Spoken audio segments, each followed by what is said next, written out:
Alright, we are back to hopefully maybe beat it right now. Uh, but yeah, let's see. Okay. Now, I messed with my settings again. So I'm using these two streams to test some things out. So I'll see which ones are better.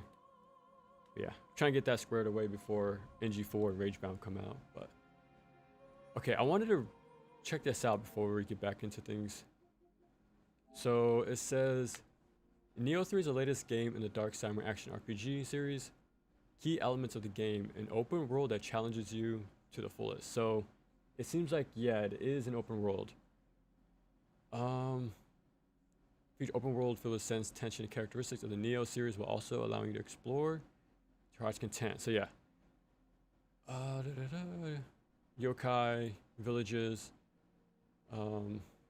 yeah, and the Crucible, and then the two samurai ninja formats. Hey, what's up? What's up? So yeah, checking out this alpha. And again, I'm testing out some settings, so hopefully it's okay on your guys' end. But yeah, hopefully we can beat this pretty soon. It's a pretty beefy demo or alpha so far. Okay, in development. Okay. So yeah, it is more focused on open world. That's for sure. Yeah, I was super surprised. Like, I got up, caught the stream just in time, the state of play. Okay, let me see. Like, you never know, right?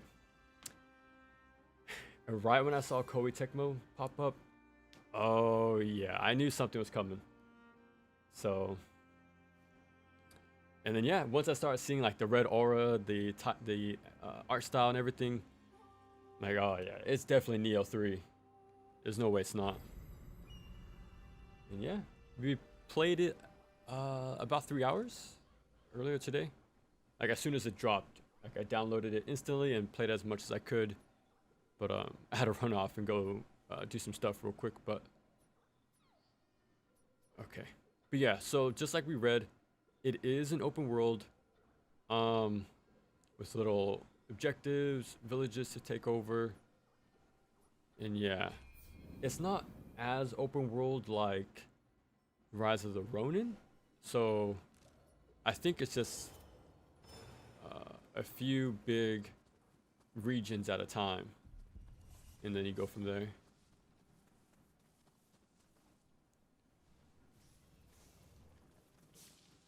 Okay.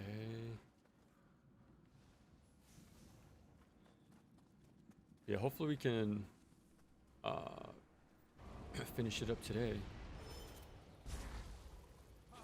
Oh. That's something I'll probably will write though. In like the, what you would call it, the survey. I think the aerial attacks are a little too slow. It's kind of hard to hit these guys.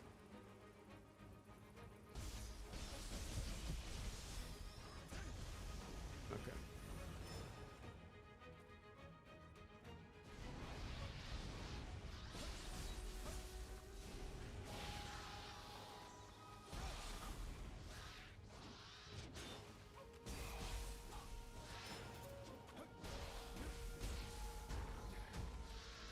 Uh-oh.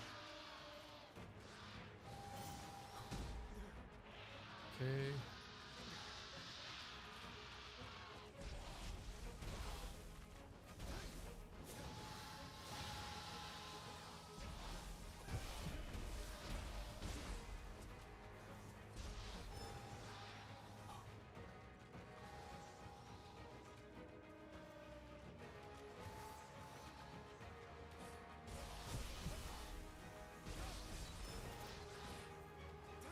Okay, I gotta whittle them down from afar.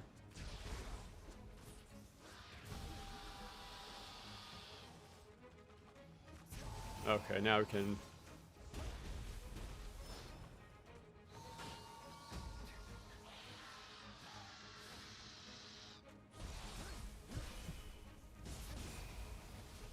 I need to make sure I buy the kick for the key damage. I don't think I did that yet.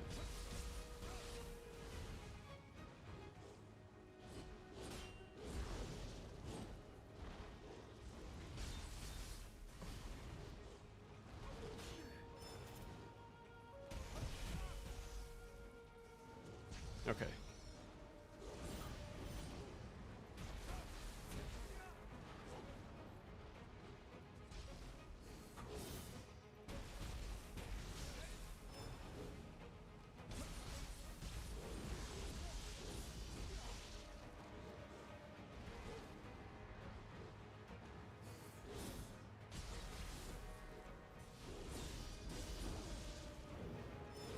Okay.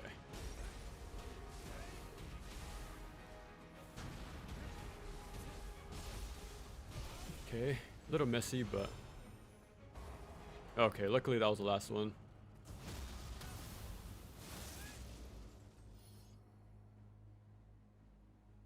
Expected NG4 stream? Yeah, soon. Got Nioh 3 instead. Yeah. Especially just. Yeah, the whole new stance system is super cool. Oh, you can break them with the. Oh, that's cool. Okay, that's good to know. Yeah, this whole style system is pretty cool. Like between the two, they have their own little like defensive mechanics, their own gear, their own like their own spirits to use. It's pretty cool. Yeah, there's some. Well, actually, let me check right now.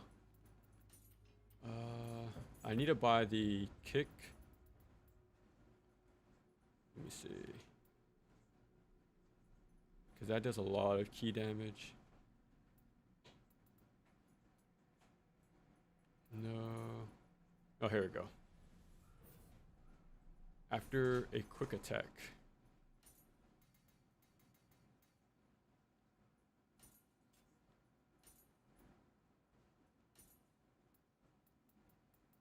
Okay. And then I should have. Yeah, okay, yeah, that makes sense. Okay.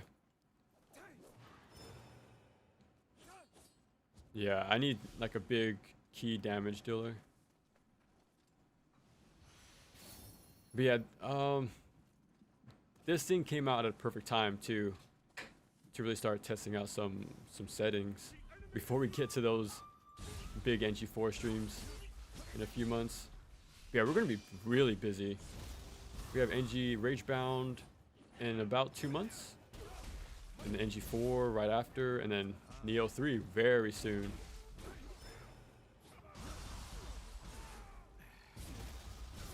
So yeah, we're gonna have a lot of good games to play.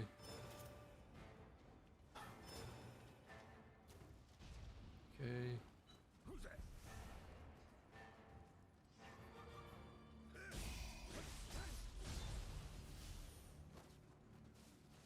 Yeah, my goal was to beat the alpha. I was gonna try to do some completionist stuff, but the chances of anything being carried over is very low. So I'm not trying to 100% this thing. Yeah, they're gonna definitely make some changes, most likely.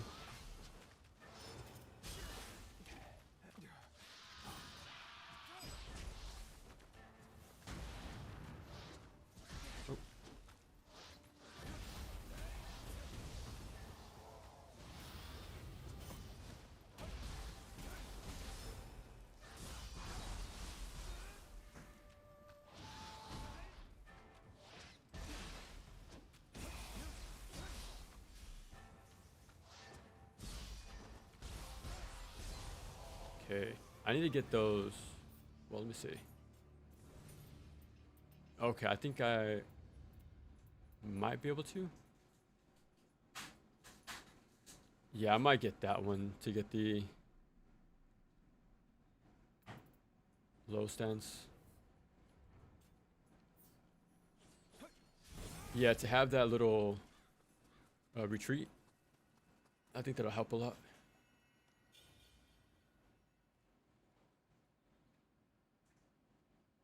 Nice to see you playing for love of your video. Yeah, I made that post at the perfect time because all of a sudden these big things are starting to get released, and yeah, super fun. I wonder if we'll get Nioh 3 before Phantom Blade. Oh, I would think so. I think we'll get this first. Uh, damn, did they give a release date for Phantom Blade? It seems like it keeps getting delayed every time we see it. Yeah, I feel like this will come out for sure. Team Ninja is very consistent with their releases for the past few years. And the map looks so much better. It's a lot bigger too. We have this whole thing going on. But the game is describing itself as an open world now. So it's definitely larger, that's for sure. Oh, I just saw it. There it is. Yeah, so far it's a mix of like Wolong and Rise of the Ronin when it comes to the map stuff. So yeah, they definitely have that little that trend going on for the past few games.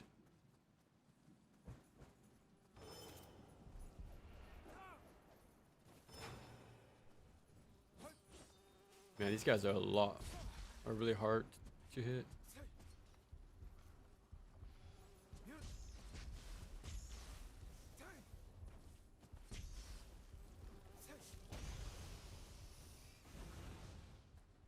Okay, this guy looks dangerous.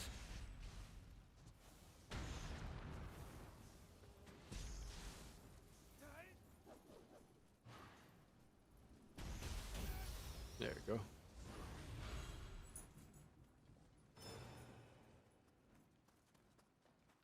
Yeah, there is so much stuff to find here. I don't know how many missions this demo has. In the past, there was at least 3, I want to say. But I can imagine this is all we're going to get, like this large map with a lot of stuff to dig into.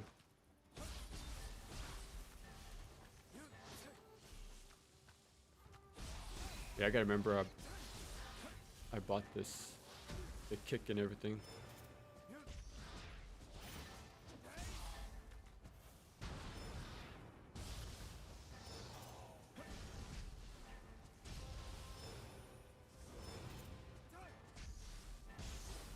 Oh. There we go.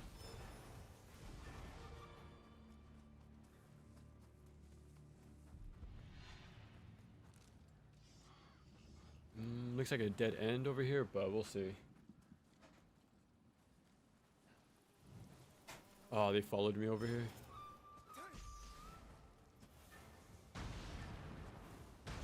Oh yeah, they're still weak to fire, which is good to know.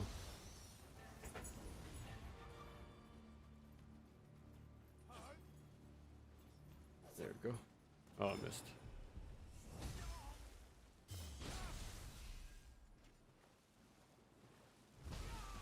Ooh, wrong button.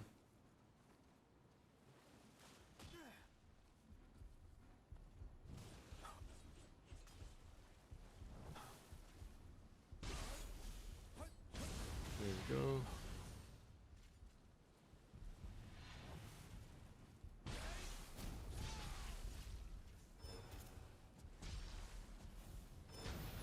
There we go. Yeah, that big extra damage with the fire.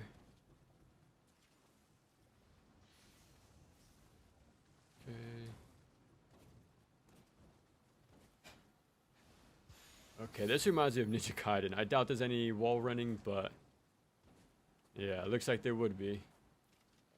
If only. A little dead end, I suppose. Fight that guy. No, ninjas don't have the stances. Weirdly enough, even the samurai didn't start off with them. You had to buy them. Yeah, Instead, they have all these ninjutsus. Yeah, so the little shuriken, the fireball, like a dash step. But with each attack you land, you start to refund your resources. So yeah, the more you attack with the ninja, you start to refill everything. So you don't have to go back to the shrine every time to refill on them. As long as you're in the action, like weaving in and out, you're gonna be having a cool little style with that guy. Okay. Then we get back over here.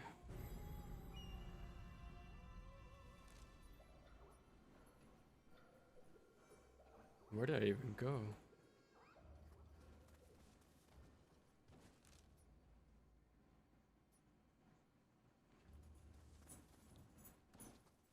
Yeah, I'm waiting to find out how to unlock the ninja, like the running. Yeah, that extra run speed would definitely help out with these larger maps.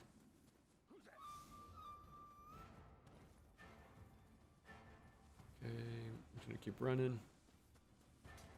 And yeah, each region has like doing all the activities, gives you buffs and everything like that, similar to Wulong and Rise of the Ronin. So yeah, it seems like it's very recommended to do all the little extra side stuff. Man, I'm surprised I ran this far over here. Okay, well, I think I did a good chunk of the stuff last stream, so I'm trying to do like a little one or two things and then try to make our way to the main area, well, the next main mission. Oh, here it is. No.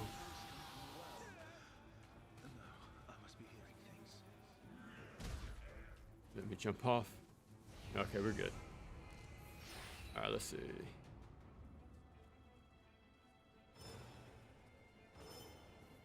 Okay.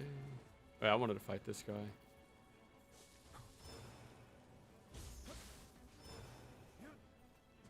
Okay.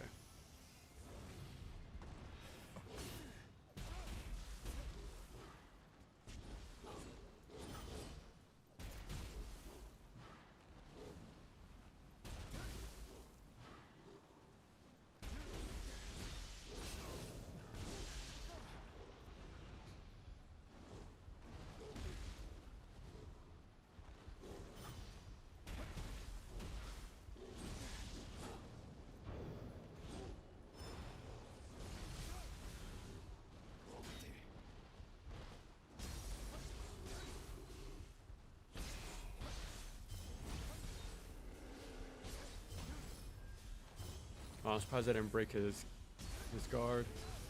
Oh, that's fine. But yeah, another thing you'll notice, the ninjas don't have the key pulse either. Instead, they will like back away. Yeah, so they have, Samurai has a key pulse, but the ninjas do not. They just have a way to sort of back away. Yeah, but they have the extra speed to like make up for it. And I noticed that they rebuild ki a lot faster than Samurai too. Like just standing in neutral, like it fills up faster in the ninja form.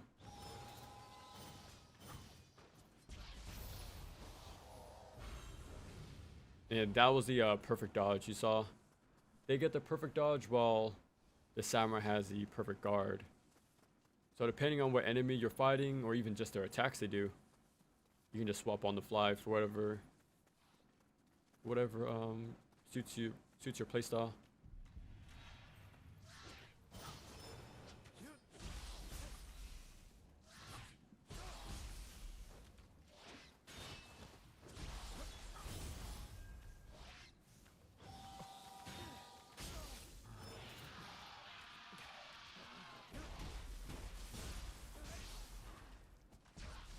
But yeah, so instead of ki pulsing, he backs away, but I can regain ki extremely fast. And with all the attacks I did to restock my ninjutsu, I can just like pelt him from afar and then go back in right after. Yeah, so at first I didn't understand the ninja, but when they said it's a get in, get out type of playstyle, they weren't lying. They really want you to weave in and out.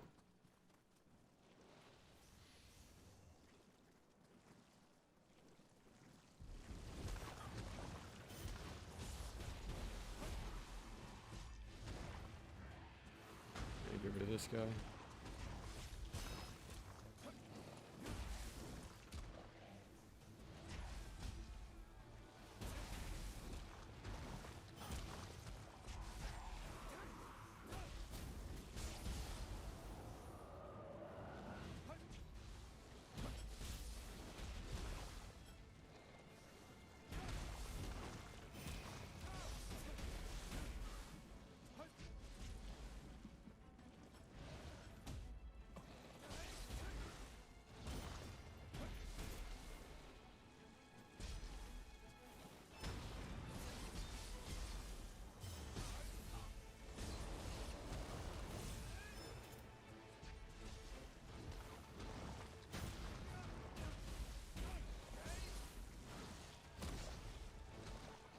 Yeah, these guys hit extremely hard. That's why I'm really focusing on these guys right now. Yeah, so far, like they were like the first like roadblock playing this game, but it really taught me how to use the ninja playstyle. And the cool thing is, the perfect dodge also builds ki. It's like as long as you're in the fight with this guy, well, this playstyle, like your uptime is crazy high.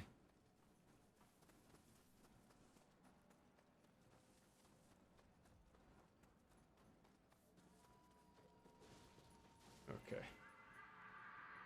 Alright, let me catch up with you guys real fast. Yeah, so many action games I'm hyped for. NG4, yeah, that one looks fun. Lost Souls aside, I'm glad that's finally getting more like updates. Crimson Desert, I gotta look that one up. Phantom Blade, what was the other one? I'm forgetting what it's called. There's one more game, another AA game.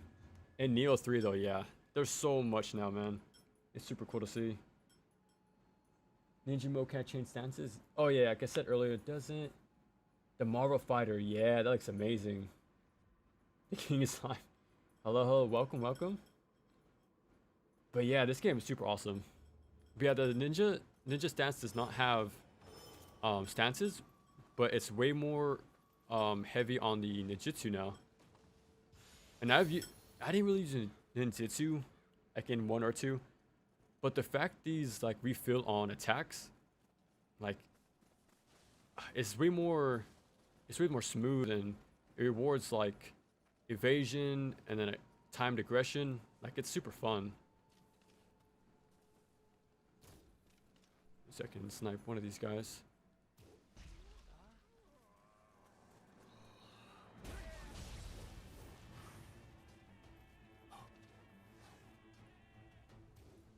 There we go. I knew he was gonna bob his head the other way. That's the perfect guard. I think perfect guarding breaks their ki. Let me see. I don't think it does.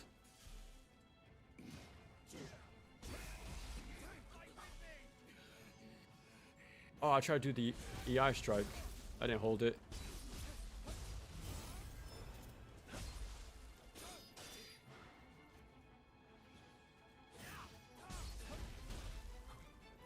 And there's a wind path in this game now, which is pretty sick.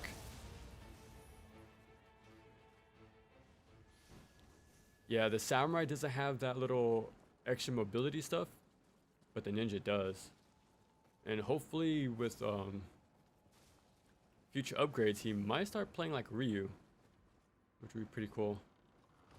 Like the Kurosagama has like the sort of flying swallow sort of attack.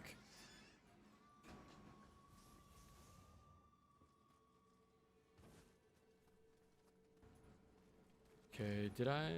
Yeah, I used this already. Okay. Alright, so I just need to follow this bridge. Let me use this.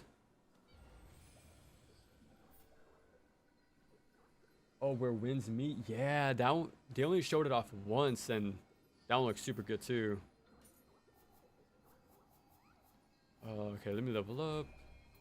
I just been even across the way. Okay, where does... Okay, there we go. I was trying to see what the Kurosagama scaled with. Okay, so straight ahead. I feel like I did a decent amount of stuff. So yeah, let's see what this main objective has us to do.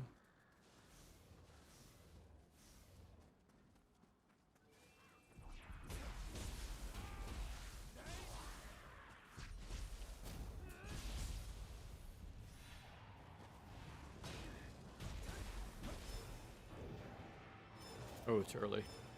Yeah, so burst counters are here, are still here, but they're definitely more rare to see.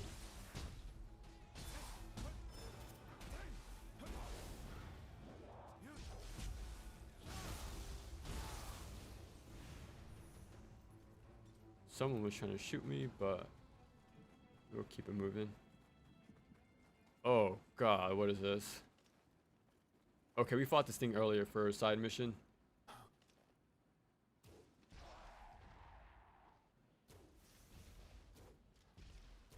No. Is there another one over there? Okay.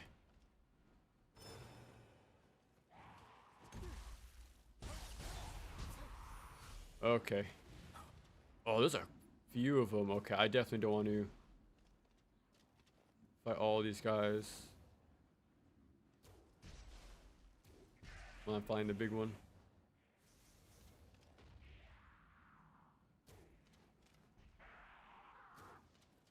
Okay. Let's see if they get... charge me.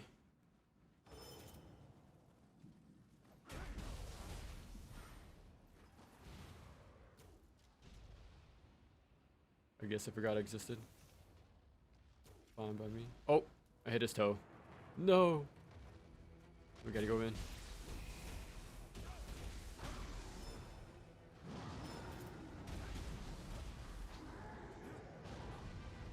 We attack the back.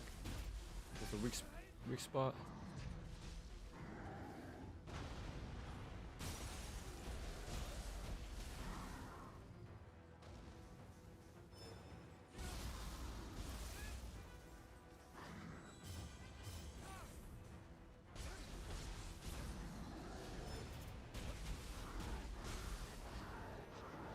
Summoning help. That's fine.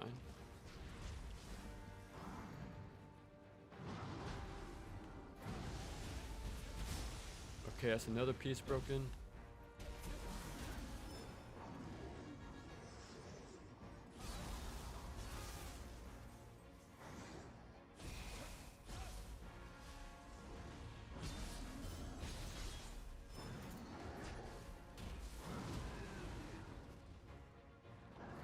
Okay.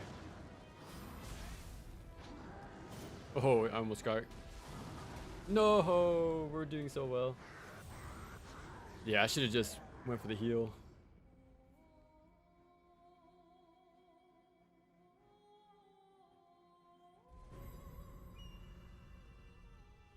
Okay, where... Okay, just straight down.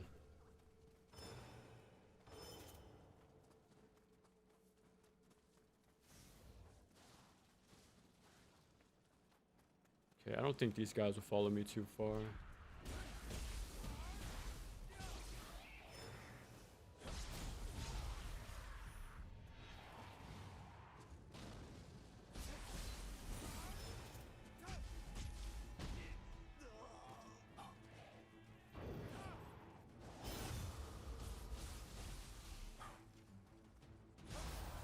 Oh, good thing the kick stopped him.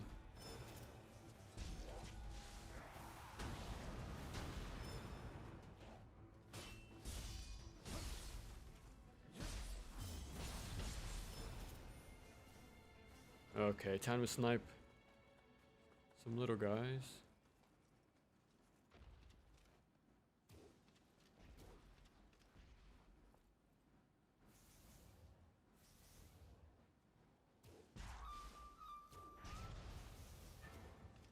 Oh, they have helmets. That's why I didn't do a lot of damage.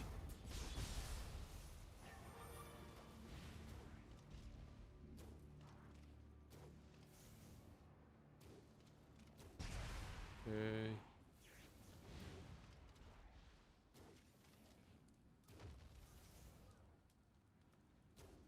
Bro. Okay, this should be the last one.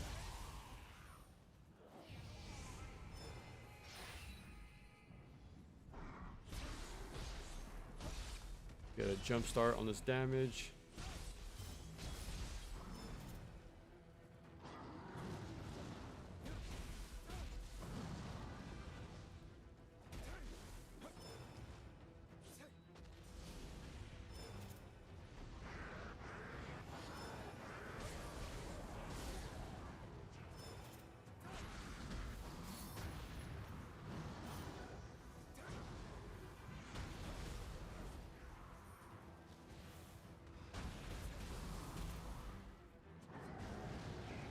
Okay.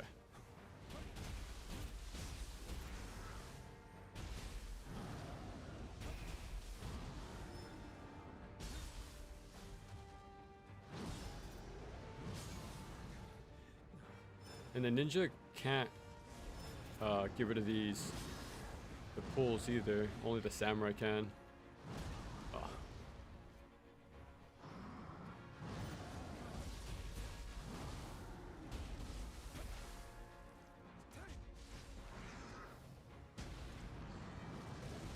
Oh wow.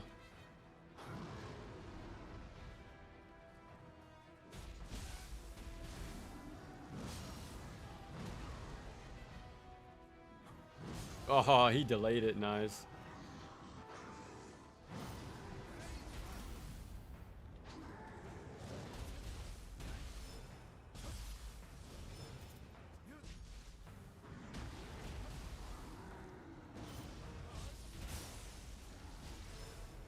Okay, it's time.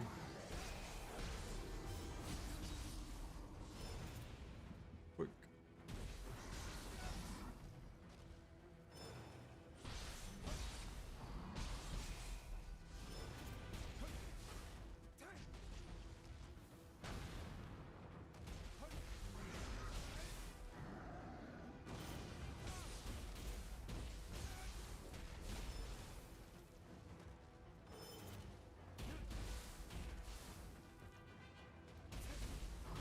I'm playing an extra save.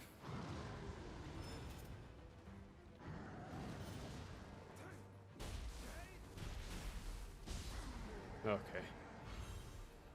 He's pretty much Mizuki of this game. Being like this sub boss. And look at that. Okay. This might be the end of the mission. Like one more big boss, I'm assuming. Okay. Now we can level up again. Okay. Okay, even across the way. Okay, I have 6 of these. Leave those alone for now. Okay, there's not much to really buy. I'll get these though. Okay. The Crucible, and that's the Crucible, okay. However, the emergency gauge will fill quickly. Okay. So these are pretty much the yokai realms of this game. That's what it seems like. Oh god. I really need to be careful. And it says something about having permanent damage while in here. You can only fast travel and leave the Crucible. Okay. Yeah, I'm stuck in here.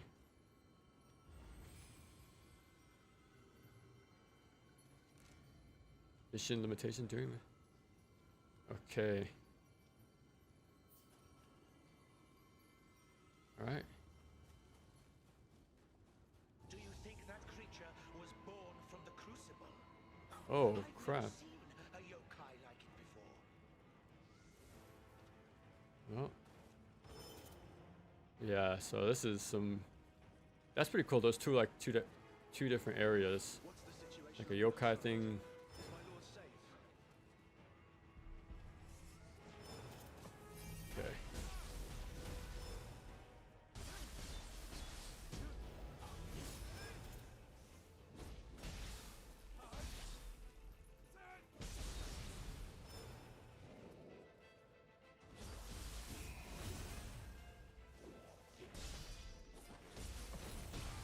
Nice.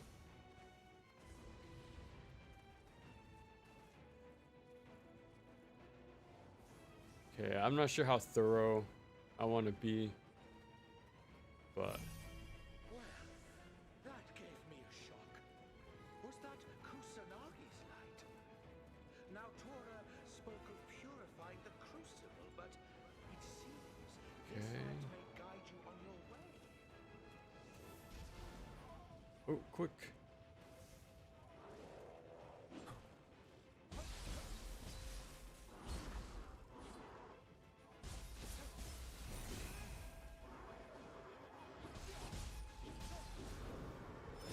Oh, that was very risky to go for, but I had no health to do that.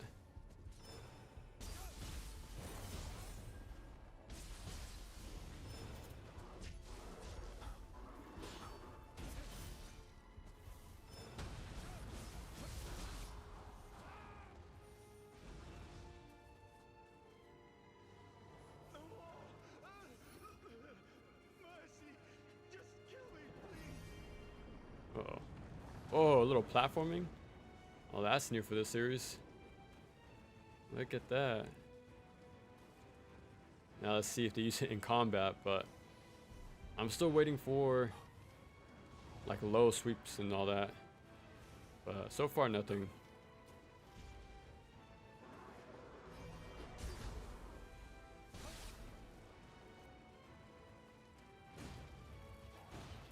Okay, I want to play it safe there.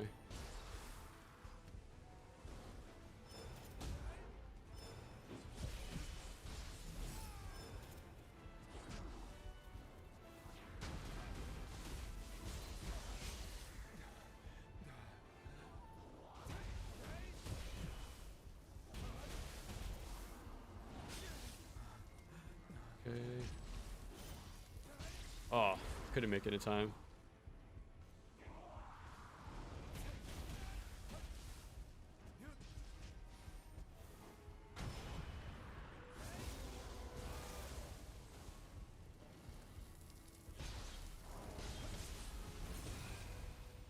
Okay.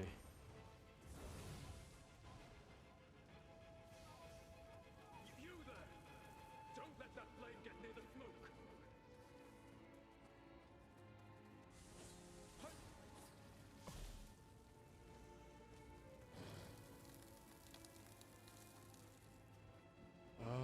Okay.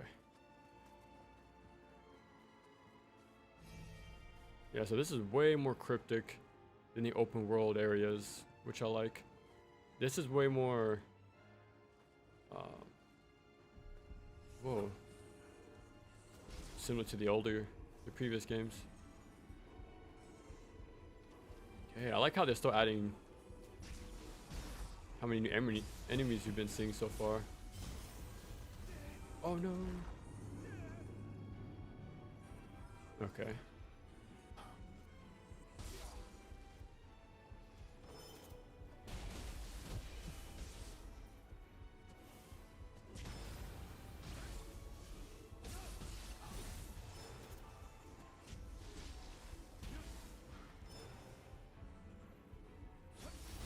Okay, that was a grab.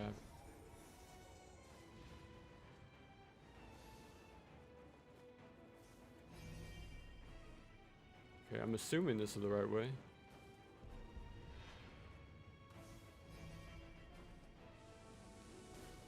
Oh. Oh, crap. It's the first rifle, or cannon actually. So I'm stuck in a living hell now. Guess that's my lot for all the drinking and gambling. Okay.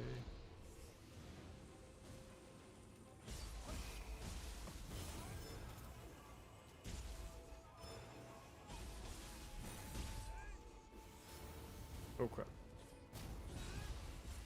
Yeah, I'm still trying to get a read of what their like little gimmick is.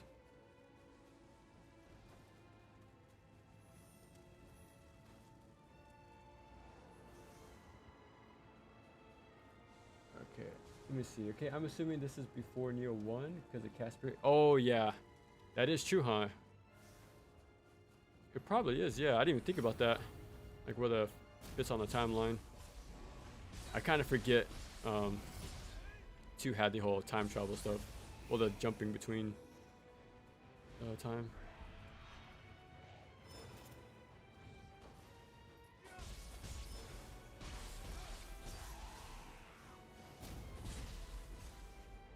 There we go. Yeah, have you guys tried this demo out for yourself yet, or the fact it's on PS5 only right now is holding you back from trying it, sadly? I just found that out too when I was gone. I thought it was for every platform, but I think it said it's going to all platforms on release. It's not a timed exclusive like Rise of the Ronin. I'm guessing just a demo for now.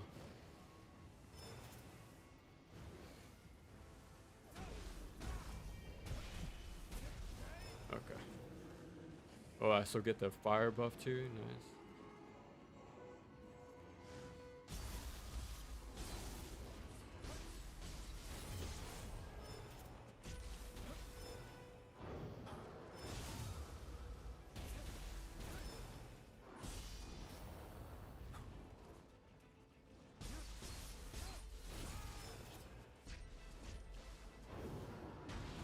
Oh, nice.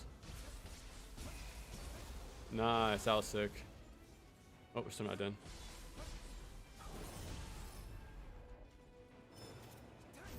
Oh, there we go.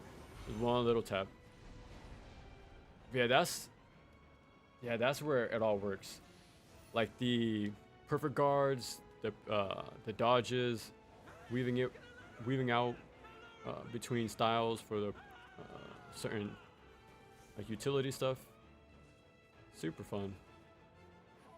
The burst counters are more rare in this game, but when they happen, yeah, you really want to make sure you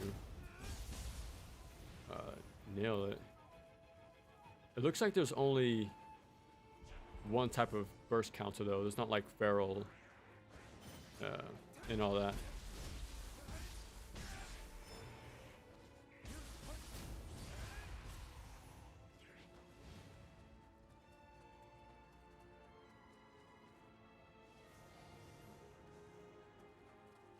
Okay.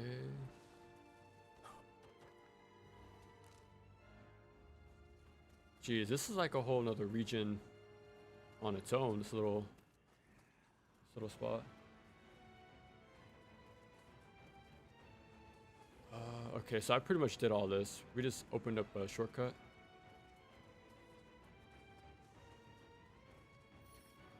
Okay. Can I go here instead?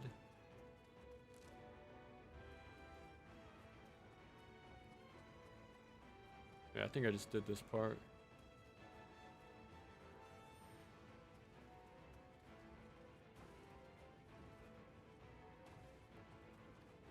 Okay, yeah.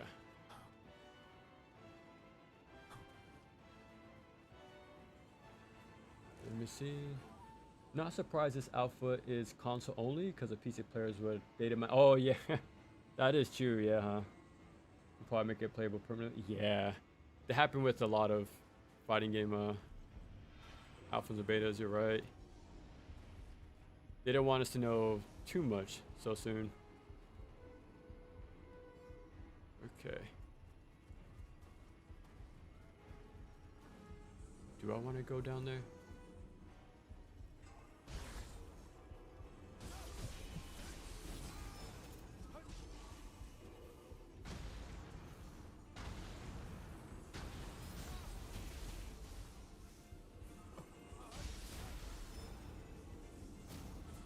Oh, I missed him.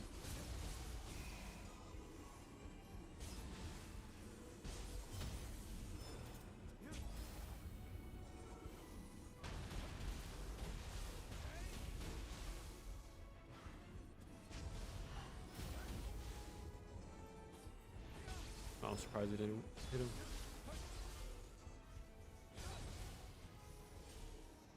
Okay, I'm waiting. I can't wait to get the better key pulses either. Okay. Okay, we're making progress. Oh, he's done for. Oh, look who it is. Okay, okay. I thought I saw someone sniping me, but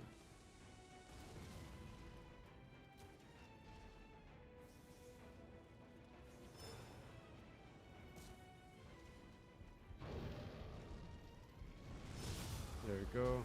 Oh, he had to interrupt me.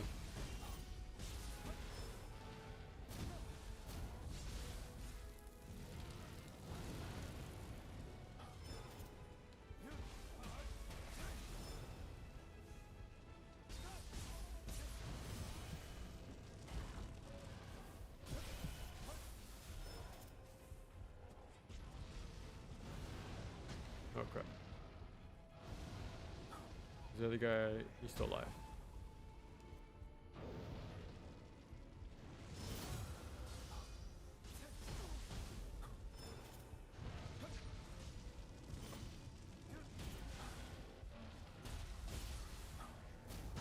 No!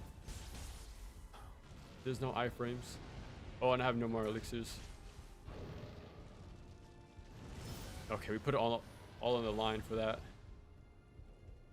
Oh, I can't pick it up.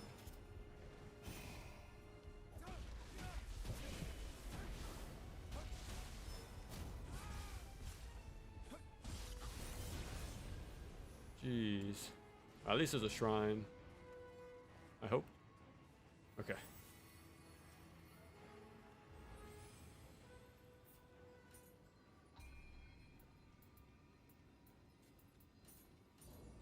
More key will definitely help.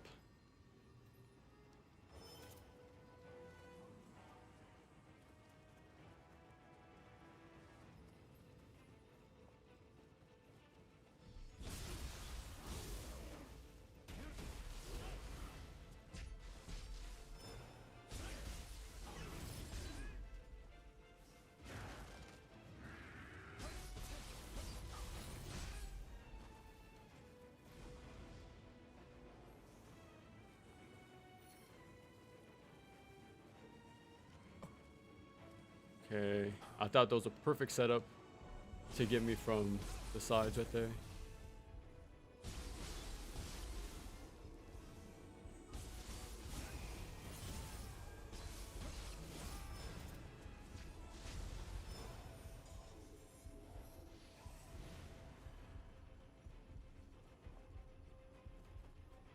Okay, looks like a few people died here, so we got ourselves a big fight.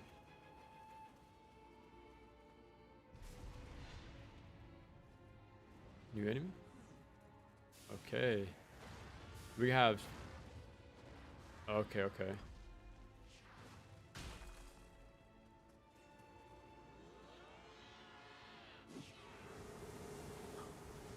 Whoa, what was that? I've never seen that before. A little slide.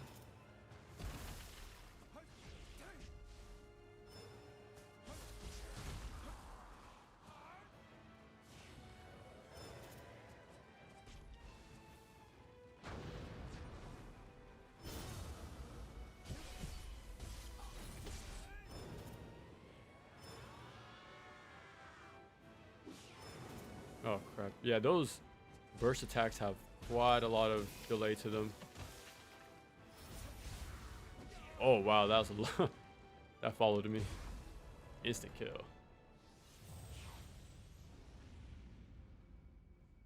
Like in the new battle song.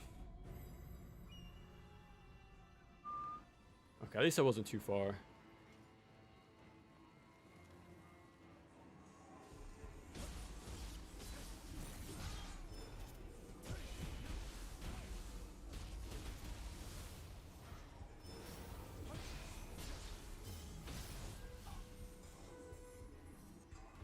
Yeah, that's super fun. Just weaving back and forth between all the styles. Not just the stances like before, but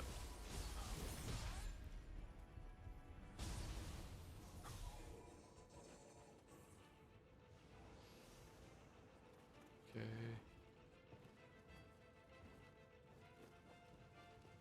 Alright, round 2.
Aha.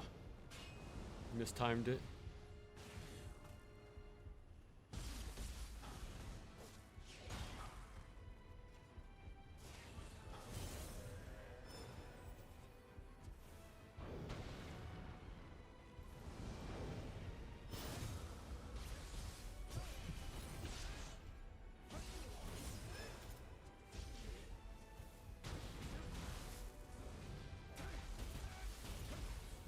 Okay, okay.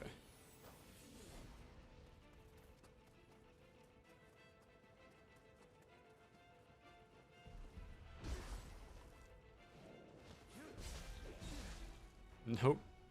I'm not trying to die so soon.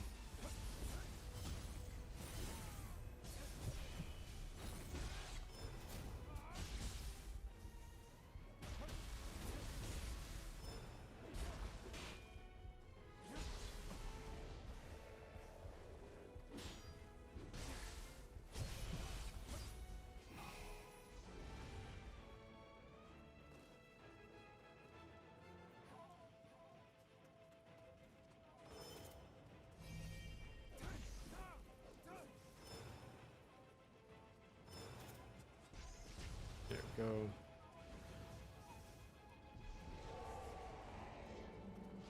Damn, even more enemies. There's like about 10 new enemies so far in this alpha alone. And Nioh 2 did a crazy good job at adding more enemy variety compared to the first game. Oh crap. No! Yeah, I knew that was it. Yeah, they always do with the music. Good thing too, because since these games are so long, you're going to be listening to it for quite a while. Okay, let me just beeline over here. But yeah, what's your experience with the Nioh series? Did you play the first one or like both of them throughout the years? Because I've played it since the very first alpha. So when they announced a new one, yeah, I gotta keep up appearances and be there as soon as possible, like before. Oh, sick. Yeah, look at that delay. I have to be really get used to that.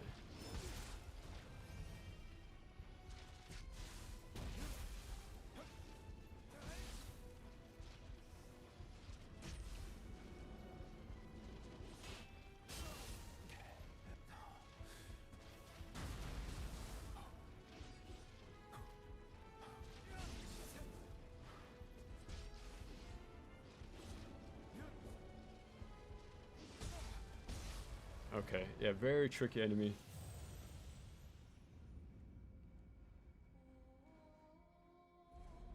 I beat both Okay, I beat both. Played the first one the most and nonstop for 2 weeks. Yeah, Nioh was my Cope only. Yeah, exactly right. Until they announced the new one. Oh, just even more action games, right? Yeah, exactly. Yeah. And the thing I liked about the Onimusha trailer, there's an emphasis on like what's the word I'm looking for? Like using the stage, like the rugs and the table. Like it's a lot more like interactive with the environment, which is pretty cool.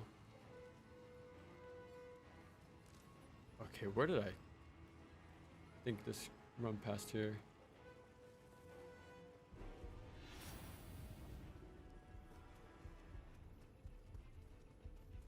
And it was cool they even brought back Onimusha 2. Oh, I might actually die again. I haven't played 2 and 3. I only finished 1 and 4. Well, Dawn and Dreams. So I still have some more of the series left to play before that one comes out. But I think that's next year too, so yeah, we're getting more and more stacked with the releases. I should fight this guy, but every time I die, it lowers my max health, I think. I could just use my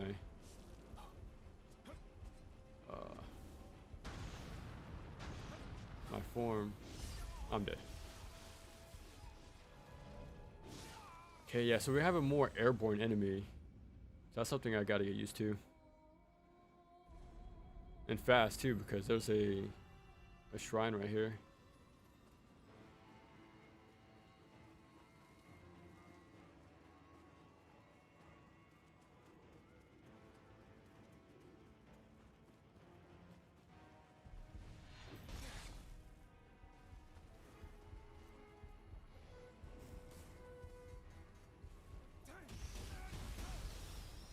Okay. Yeah, let me just get rid of this guy.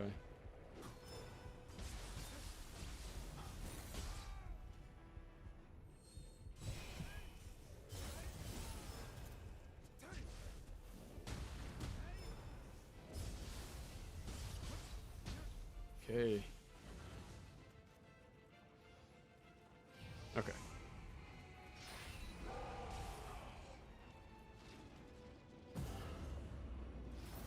Get down here. No! Oh, and there's my meter. And it's gone.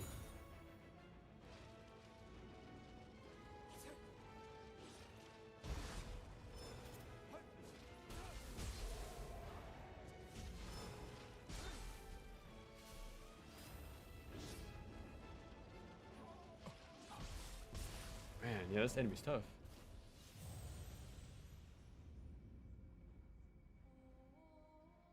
I'm really into the Onimusha lore, so I'm really looking forward for.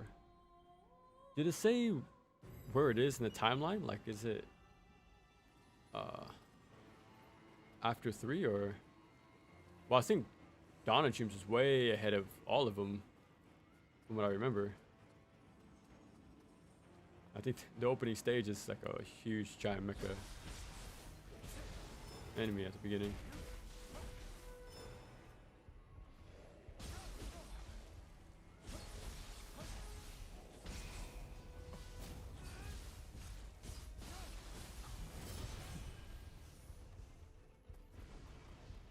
Okay.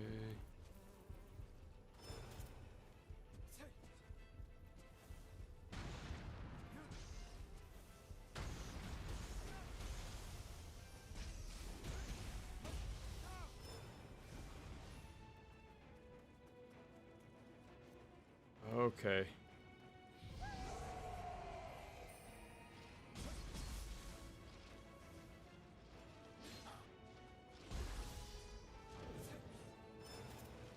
No.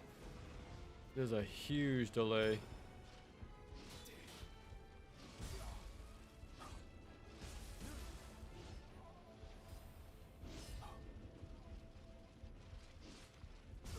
Okay, I gotta remember the.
No. And I have no elixir. Ah, haha. Definitely better though. Okay, let me catch up. Okay, we're learning though.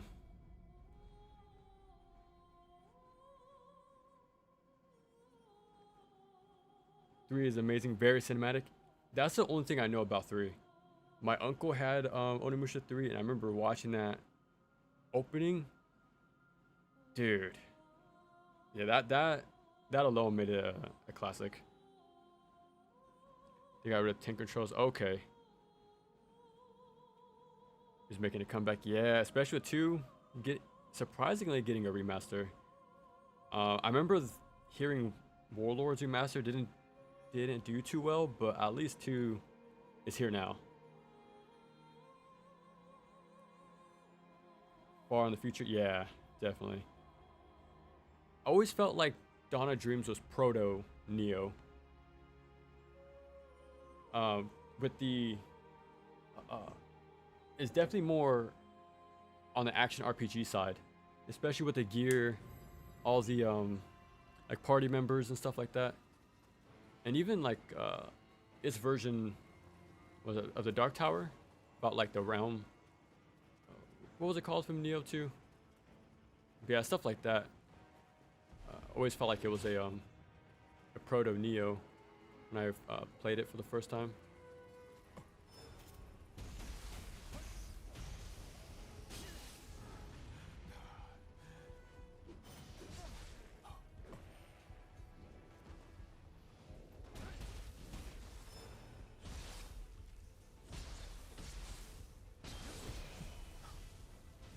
Okay. Yeah, I noticed my high attacks didn't break his horn. That's not the first time either. They might have changed it a little bit. Okay, I like to use the low.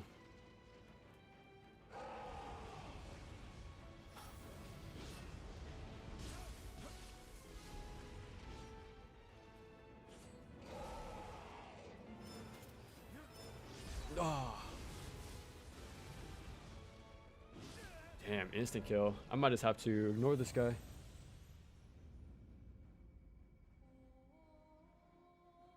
They're like cousins, yeah. If anybody likes Onimusha and has never played Nioh, or vice versa, I would highly recommend to play the other series. Because even when watching react to people see Nioh 3 be announced, they thought it was an Onimusha. It's like they share that visual style for sure.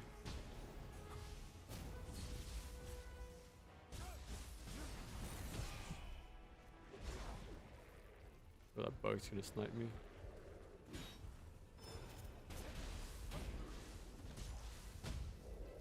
Oh, I can do that in the air? Nice. Okay. I'm just gonna ignore this thing. Make some progress somewhere else.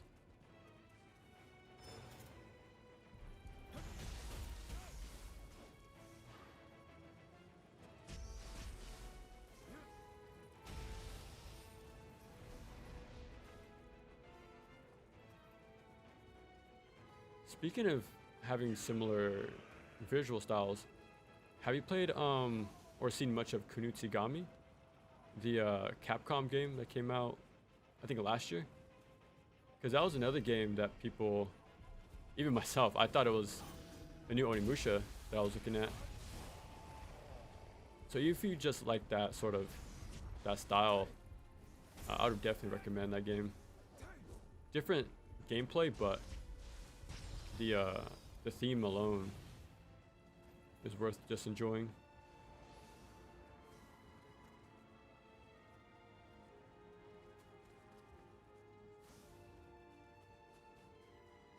Okay. It looks like a shortcut right here, but the enemy's defending it, so.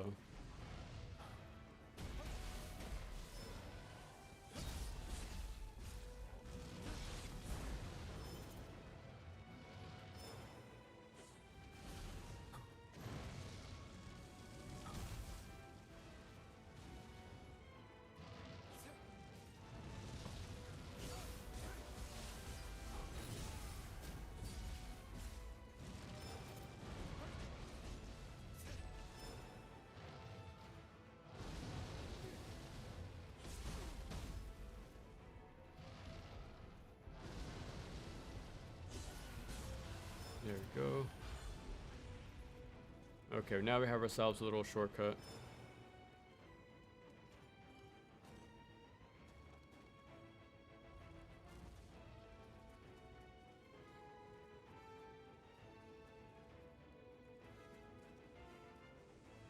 Okay.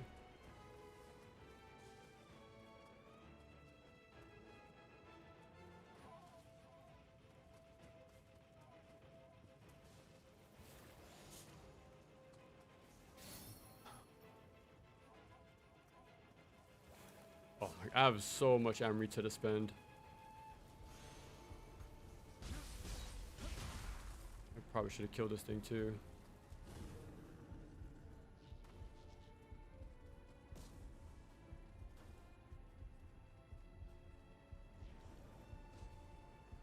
Okay.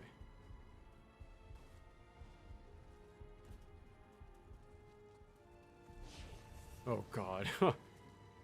I probably shouldn't be sprinting through, but I'm trying to get a lay of the land.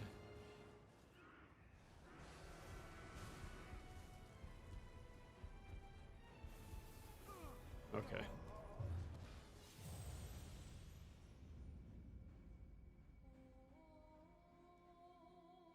let me catch up.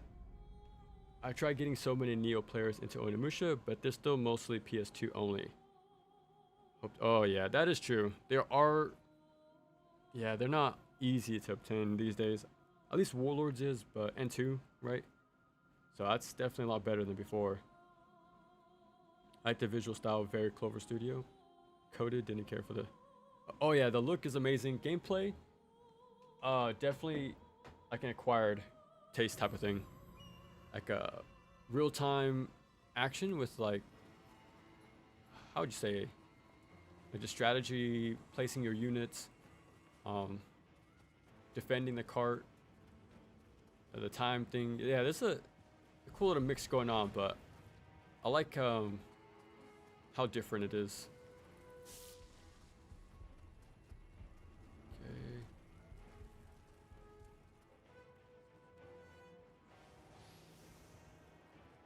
Yeah, I would like to see more of those games from Capcom. It seemed like that was pretty common for them back in the day. So hopefully they still have that super creative, you know, that time to put creative games out there some more. But at least Onimusha is coming back, so that's good. And with the whatchamacallit, the poll results they had, Dino Crisis being #1 on a lot of the themes too, or the choices. Yeah, I wouldn't doubt if they're gonna start looking at that series too, to start bringing back. I never played them, surprisingly. I think Shinji Mikami made one of them, but I haven't got around to them just yet. Yeah, that'd be very cool if they bring those back. Okay.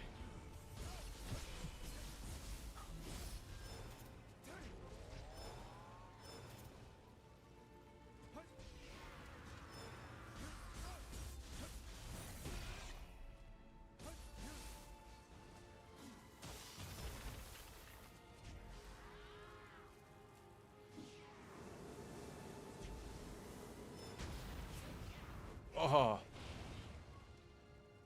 I might die from this. Okay.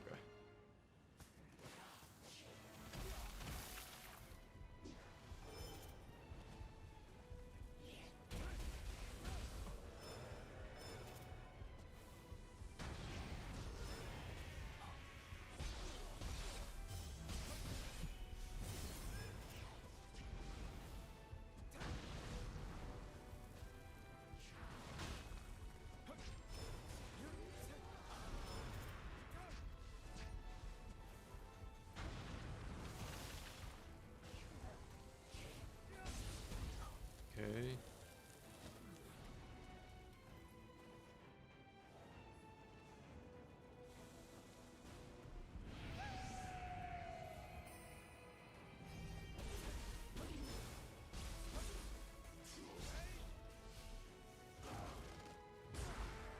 Oh, I was trying to perfect guard it.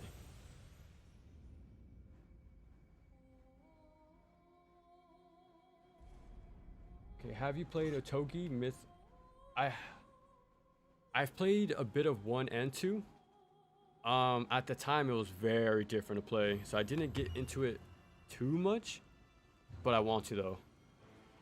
Like that's something I've been wanting to play for a while because it's those early Xbox OG Xbox type of action game. So they're very unique for sure. And I remember like I usually mention like movement in action games.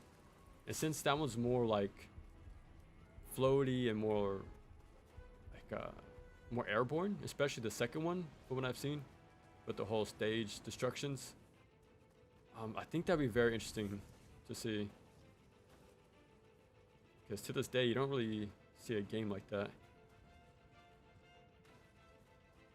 Now, what would really be crazy if FromSoft actually returns to that series too. And if I think those games are expensive now, yeah, those prices will only shoot up even more. But I think that's what happened with Armored Core, I think.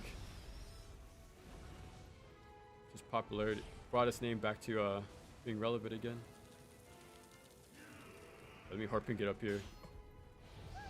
And be safe inside here. Okay.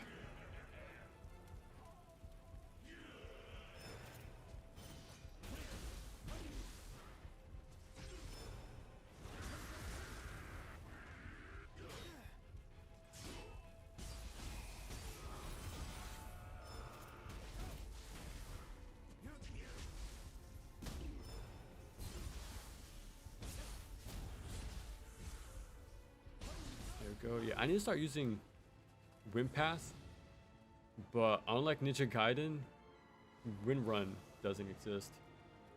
So if you want to get in close and then jump, it's a lot riskier in this game than Ninja Gaiden.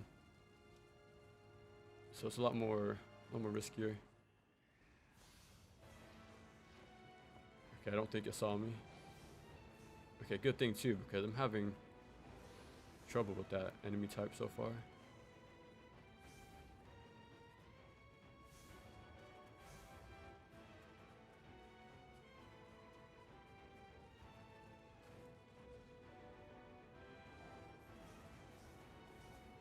Okay.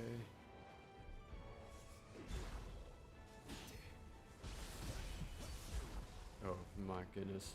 These guys are killer. Like they might look like not like, you know, whatever, but I don't know what about him is giving me trouble.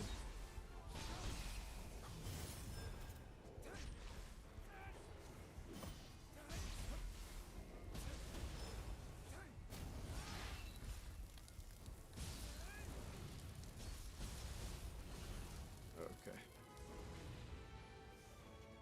I need to find a shrine.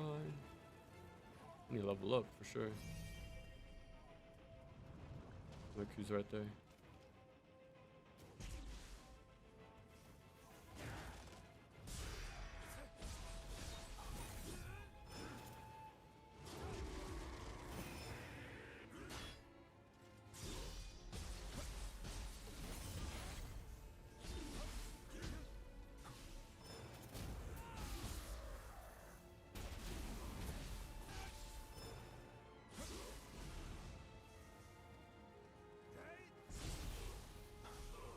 Okay, a little cramped, but we got through it. Okay, I need to get to that shrine.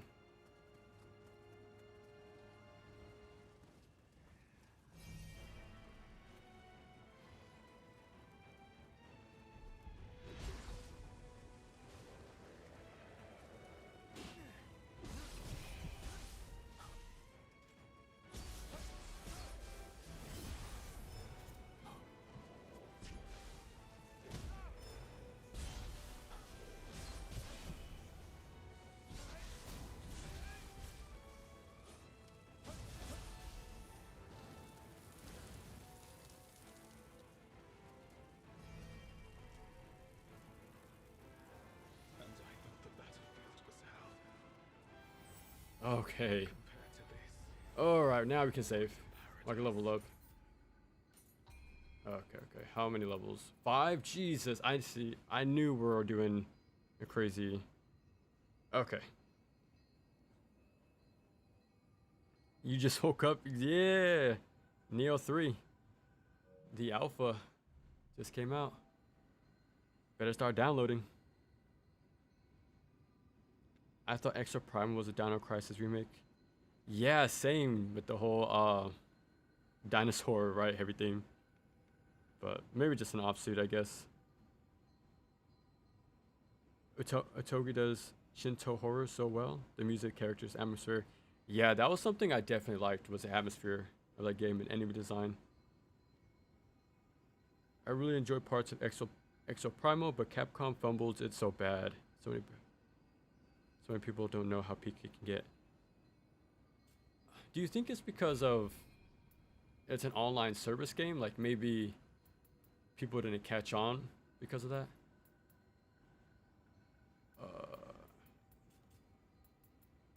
I wonder if it was just like a regular single player game, but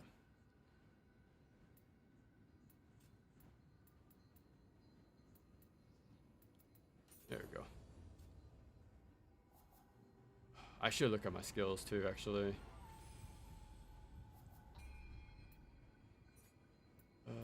Increase strong attack. Extends a window. Ninja, it seems fine so far. Okay, I'm at max already. Might as well.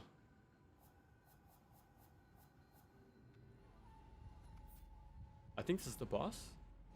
If there's a lot of summons here, people usually put that for a big fight, so let me make sure I have some good equipment.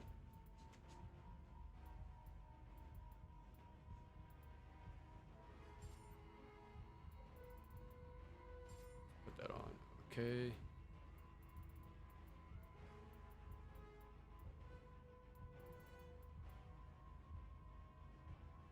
More key.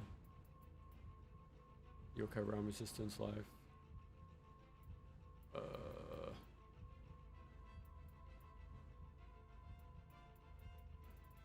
Let's put this on.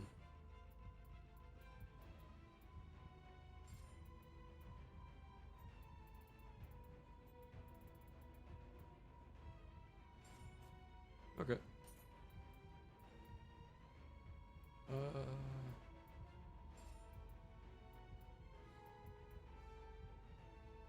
Yeah, sure, why not? Oh, no accessories? Oh, wow, I'm missing. I haven't been putting too much stuff on. Key recovery, that's good.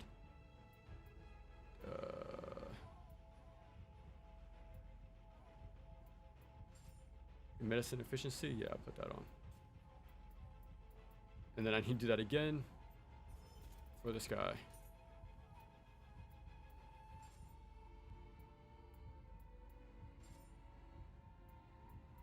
I'm not looking too much into things right now.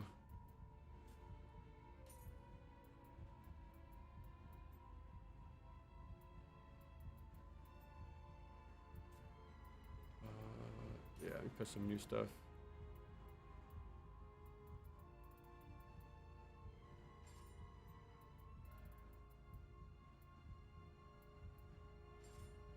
Okay, let's toss whatever on. Oh, I didn't even check my weapon. 174. Okay. Alright, let's see. This might be the final boss of the alpha.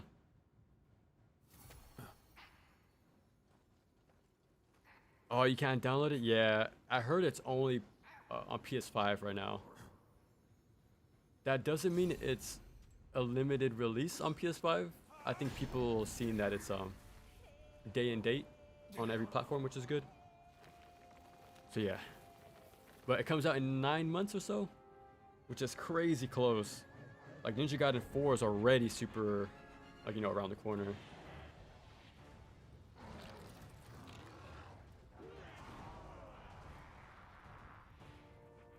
Okay, I was gonna catch up, but this is go time. Okay.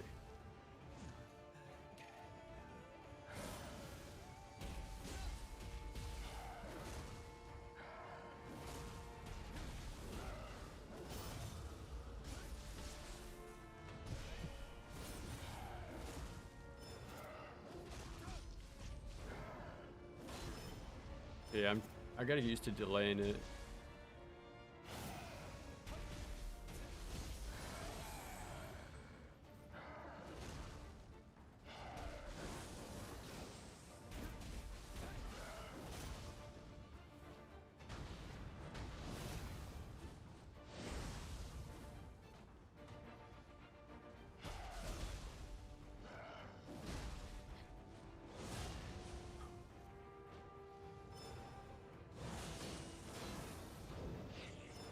Uh,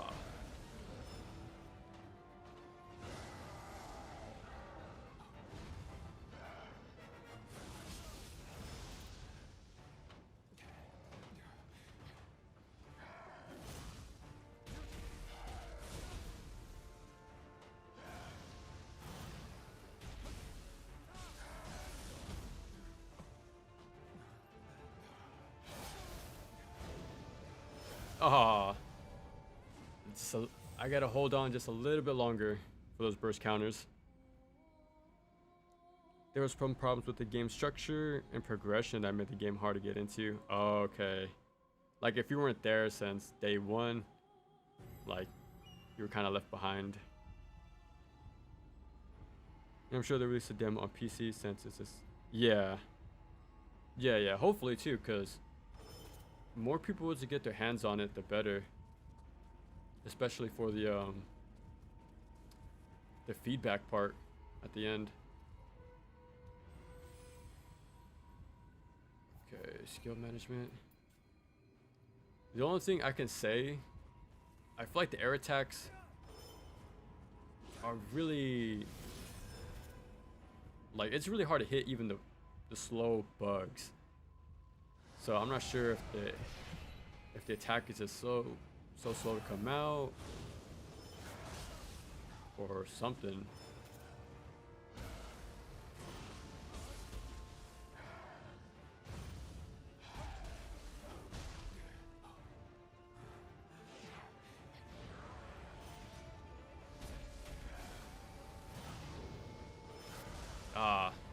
My timing is a little too quick. Because those burst attacks were a lot faster in 2. Or even in Wo Long, they were pretty instant. So there's definitely some, like, a delay in comparison.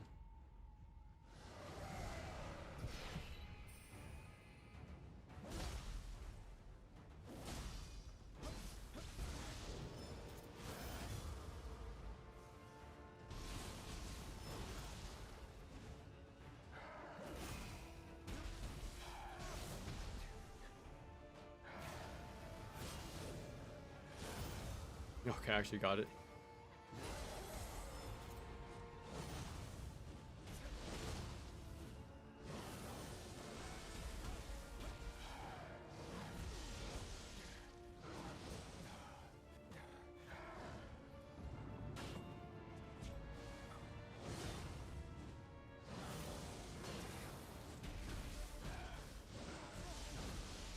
Okay.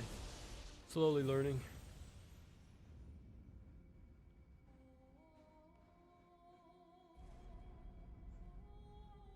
I don't understand why Koei Tecmo just can't land air combat. Yeah, they're trying, but it's definitely not, like, yeah.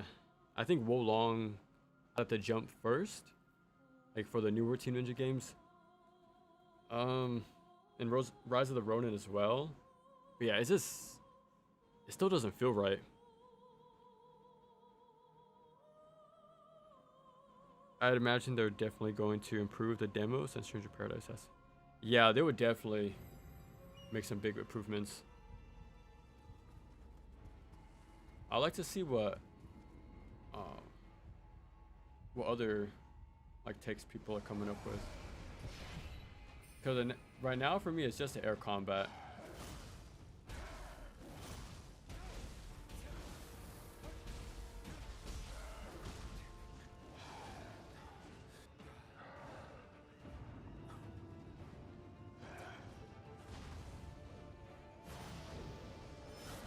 Again, a little too quick. I remember in Wo Long that was like the thing people wanted to change, like the timing on the counter. So maybe they made it, uh, maybe try to make it easier with that big old delay, but yeah, I think that's a little too slow. I think these red attacks should be faster. Like, it keeps catching me off guard for reacting fast.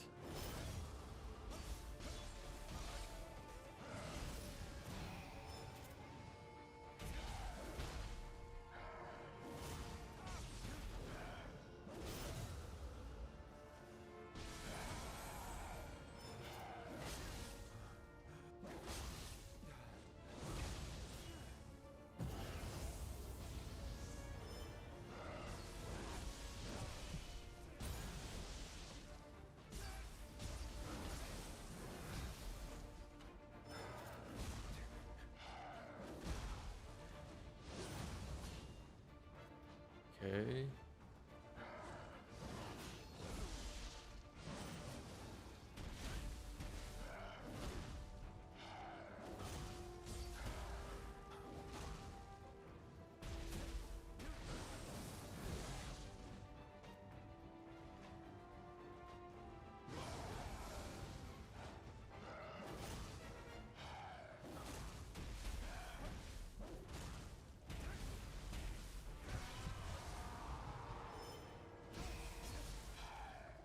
The Dark Realm. Lend strength to all the Yokai within this. Okay, it also increases your own Spirit Force gain. Okay.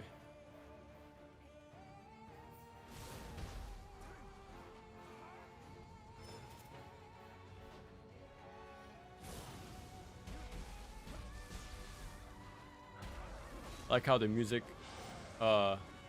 kicked in when this when the, more into the boss fight. No, I dodged a little too early.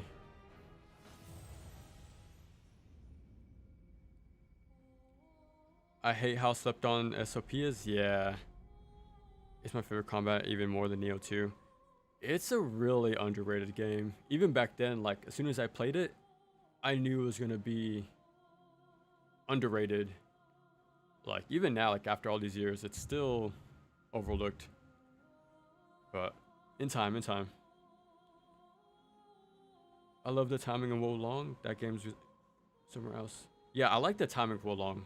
I think they got it pretty nice in that one. Did you just job switch? Yeah, there's only two though. There's only Samurai and Ninja. So it's not like a multi-job thing like Stranger of Paradise. It's just Samurai and Shinobi. I didn't mean to put the Adachi on. Let me put that.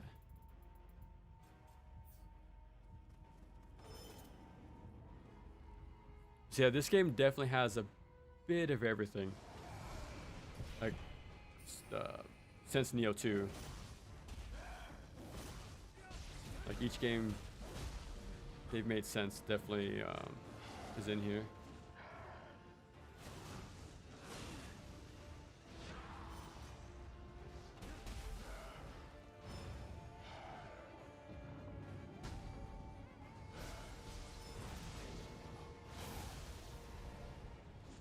Yeah, I should just play as Shinobi for this guy. There's so many multi-hits, I might as well do the perfect dodge stuff.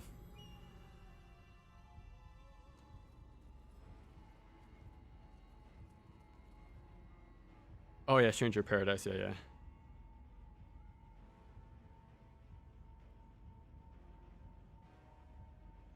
Kano is back for the game. Also, his work at 1 and 2 was good.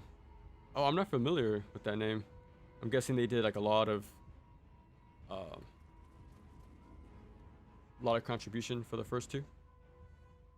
This is the greatest hits of Modern Team Ninja. Yeah, it is. Now, with that being said, if it's not the best at one thing, then like, you know, like I'm a master of none type of situation. But that's what I'm curious about too when we see the full thing. Like it might have um, a nice blend, but if other games did one thing better, then you might as well play that game for that specific, you know, that specific thing. So it could be a cool like a mix of games, but yeah, so I'm hoping it has something here that makes it stand out on its own from the other games.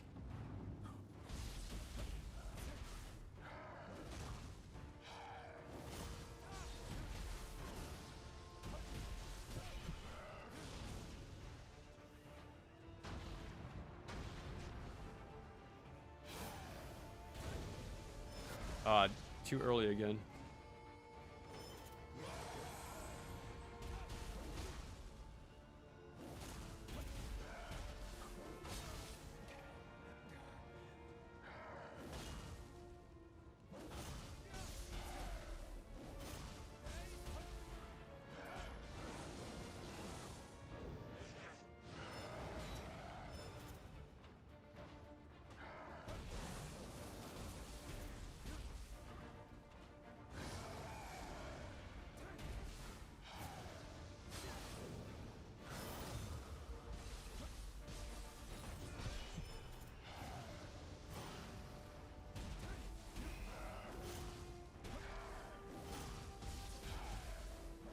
Too early, but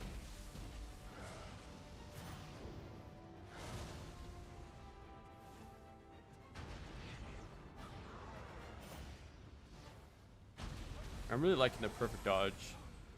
That's something I do like a lot about this game. Oh, too early. Yeah, I think I'm gonna mention like make attacks faster. Well, the red attacks. Because me having to slow myself down. Yeah, see, I slowed myself down and that attack is still so.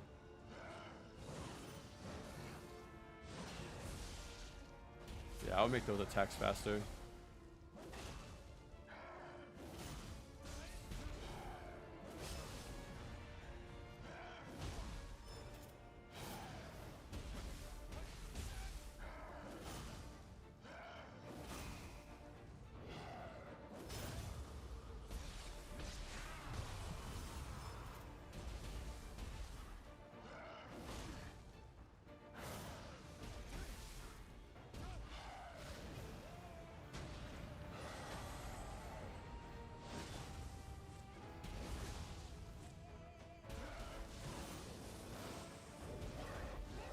Oh. Not good.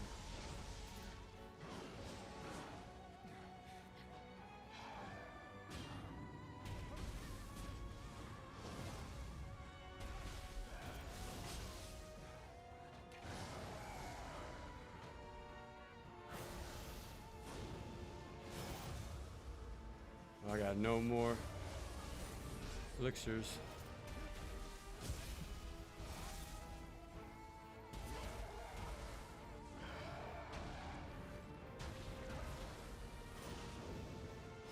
Yeah, a little too early again.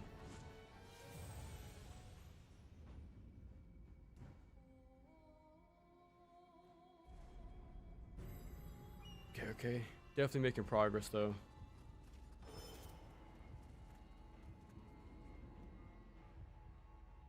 Oh, I totally forgot I have talisman, the shield one. Okay, that might help.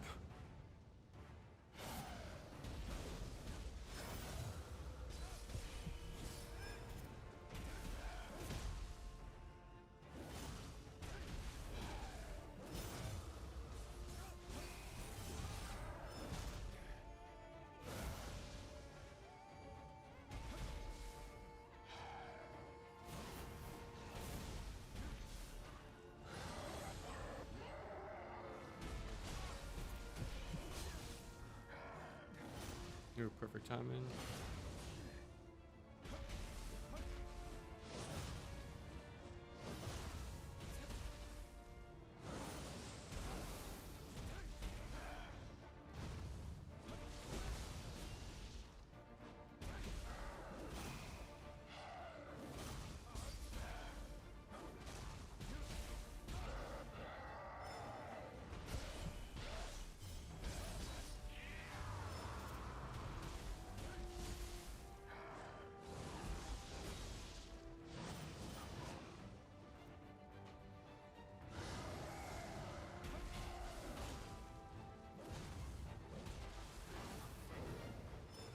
Oh god, again. Just a little too early.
Okay, okay, getting closer.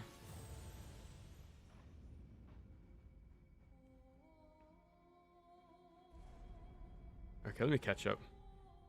My only gripe with the music of these games is that they don't go crazy enough. Get 1 and 2 at least. Okay.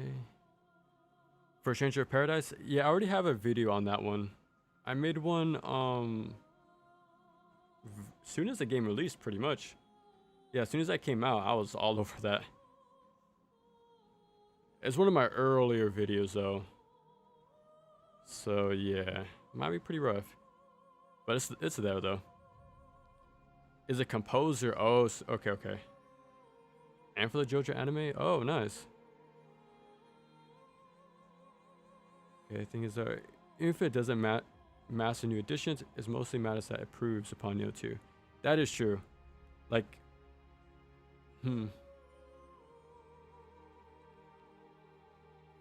What were the weak areas for Nioh 2 though? That's what I'm wondering. Because just the fact it changes the stage layout at all can be a big negative to some, especially if you really like Nioh 1 and 2. So even if it does make improvements, just the stage and level structure can be enough to kind of worsen it, like your enjoyment of it. So yeah, it seems like there's going to be some give and take with this one.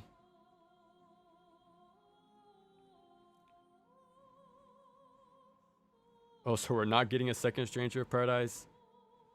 Oh, I'll be surprised if they even look at that again. I'll be very surprised.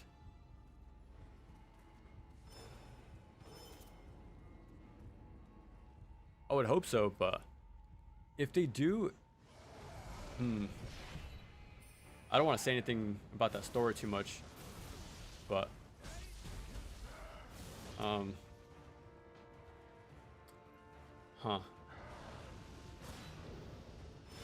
Yeah, that attack is too slow. I'm pressing the a little too early. Has to be faster. But yeah, that type of story, I'll say, for Stranger of Paradise, I would like to see more of. But I wouldn't mind if it's just a one and done self-contained game.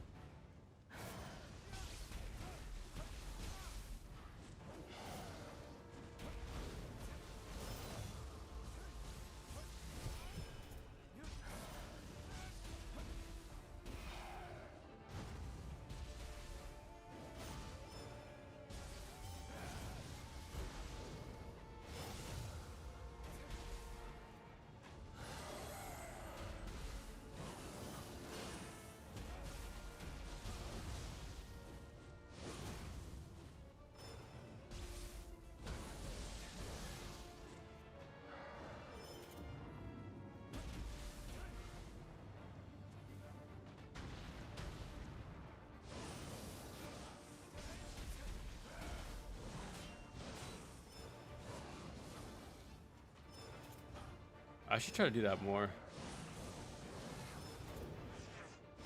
Oh, too early.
Oh, that's it.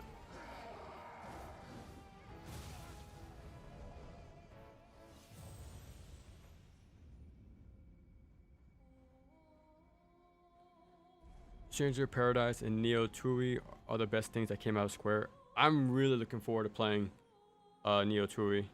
I have that as well, and I've just been sitting on it for like a rainy day thing. But yeah, like the team stuff, like the juggles or wall splat damage. Like I've seen some gameplay, and that thing is pretty insane. Yeah, I feel like it's gonna be up there. Maybe with I'm saying a lot, but it might be up there with Kingdom Hearts 2 and Stranger of Paradise when it comes to like those action RPGs, combat. Like it looks really crazy good. But yeah, I'll get to it eventually. But yeah, we're getting a lot of announcements right now.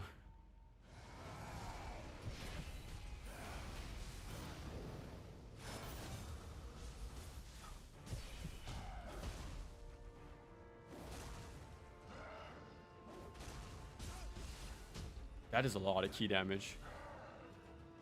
That's what I'm trying to do more often, is use that kick.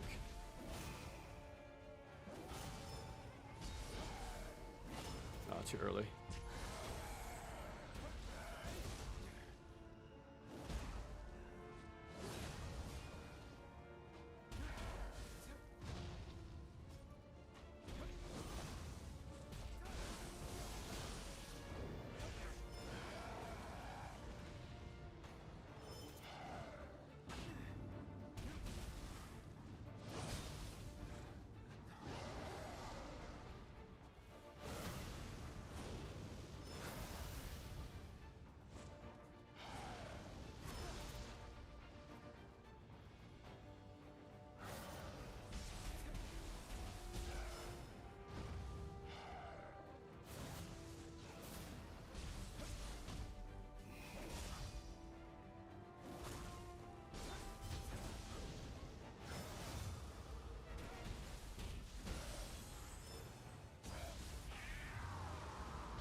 Okay. Yeah, I need to use that kick more often. I need to find a good opening. Square messes everything up. Yeah, yeah, that's true.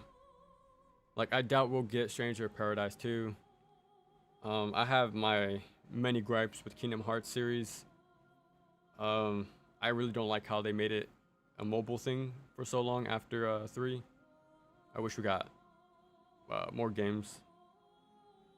Like earlier back in the days, I vastly preferred 358 out of 2 days, Recoded, Birth by Sleep. I would rather have more of those games than the mobile stuff we have now.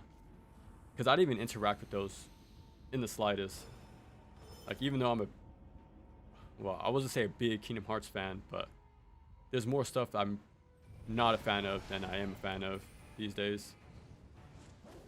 So as an older fan, it would have been nice to have,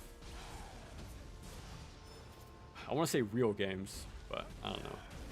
Mobile isn't for me, pretty much.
Holy crap.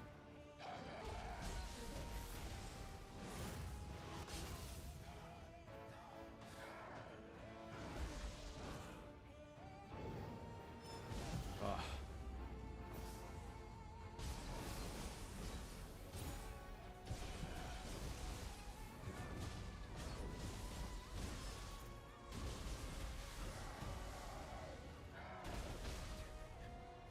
No.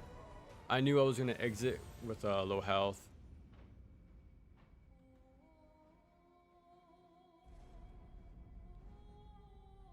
Okay, let me catch him. Catch up. Kind of looks a step up from 2. It is. Yeah, big time. I mentioned it earlier today, but it reminds me of an improved Odachi counter. The Odachi's counter was good, but it was very situational. But in this one, it's way more. It can be used way more often, which I like. Mankind Divided got its budget slash too. Budget slash executive meddling. Games still great. Also previous games by a lot. Still put this series on ice. Sometimes quality isn't enough, which sucks to say. If they make a new Stranger of Paradise, but marketing the game will probably might be a good idea. Yeah, that's the sucky part, right? When the first time it was shown, it was seen as a joke, sadly. And I was like, no, I know this game is gonna be really good. But yeah, its reputation was already set before people got their hands on it. So that pretty much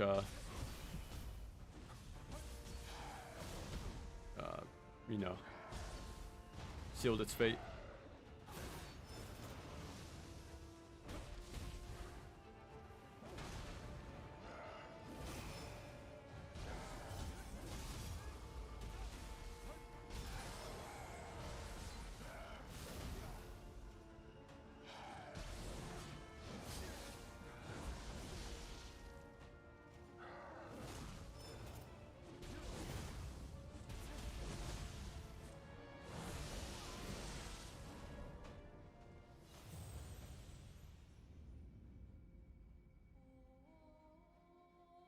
Okay, that's a really good question to Neo 2. Quite subjective to me.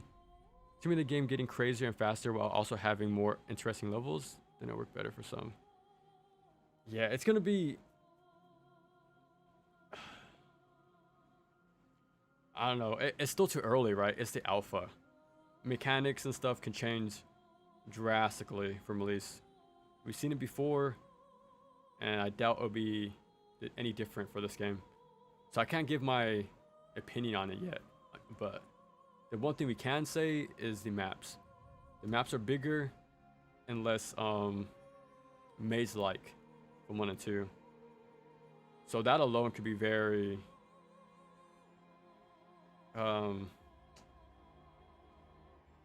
it can set people off already, you know? And I wouldn't blame them.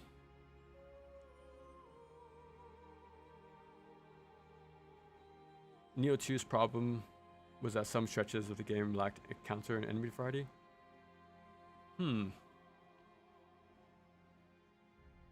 I don't remember. I just remember Neo 2 doing a really good job adding new enemies compared to 1. I think 1 had maybe 10, but 2 just really went all in with that one. Minor issue for me is gonna yeah. Level design. And if it's a level design thing, with this one going open world, you might have an even more of those moments of downtime, right? So we just gotta wait and see. Yeah, the Marvel Arc Systems game was good. Man, what else did they show? They showed a new Suda 51 game. That one looks pretty cool. I don't remember if they showed gameplay. Yeah, that looks pretty cool. The new Marvel game. Ragebound. Ninja Gaiden Ragebound got their announcement. The release date. Too early again. What else? Silent Hill F was shown. I've only finished the first game. I've always wanted to play 2 and 3, but just never got around to it, sadly.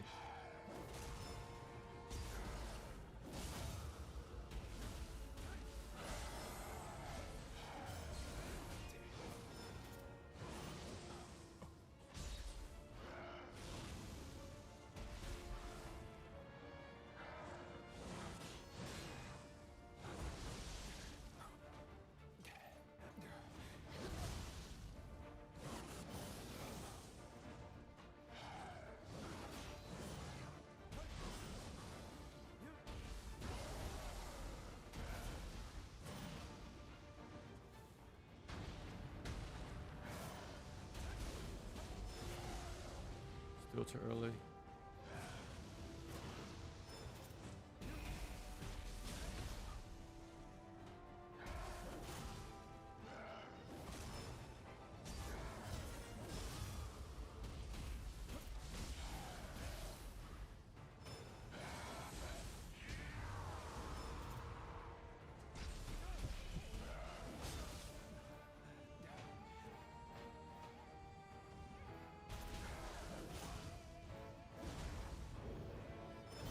Oh, I actually got it this time.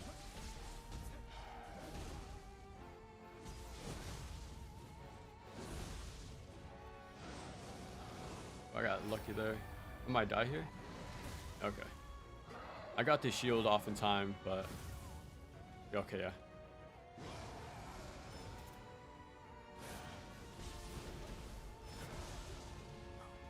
A little too early.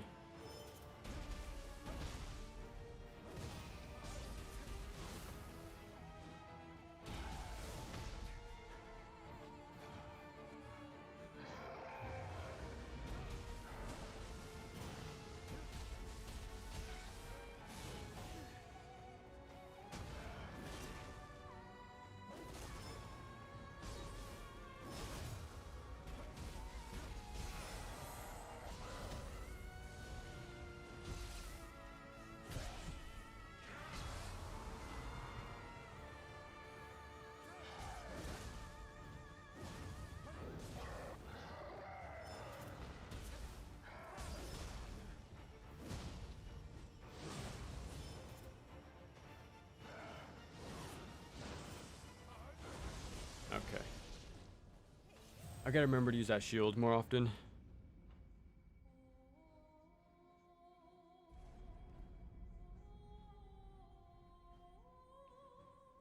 Okay, I really gotta catch up with you guys. He's bought difficult multi chemistry. Oh, the Limp Bizkit, yeah. It was legendary, like to the fans, but it was like a first wrong impression, pretty much. Yeah, I like that they did it, but I think people took it the wrong way. But yeah, I hope we get more maze-like smaller maps as well as these larger ones. If it's just larger ones, then yeah, that's what I'm. See, I know that turned off a lot of people with Rise of the Ronin as well. So, and this isn't as big as Rise of the Ronin though. So the maps are a bit smaller, but still, it's still an open map. And they advertise that on the storefront page too. So that's gonna be the big thing for this game, the larger maps.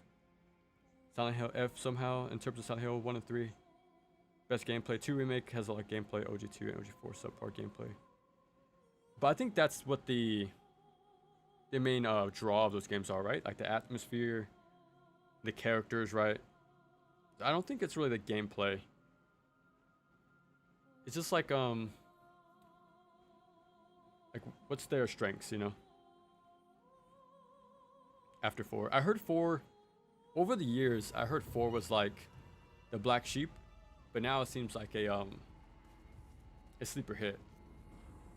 Like I've noticed, I've seen they what am I looking for? The consensus of that game has changed over the years.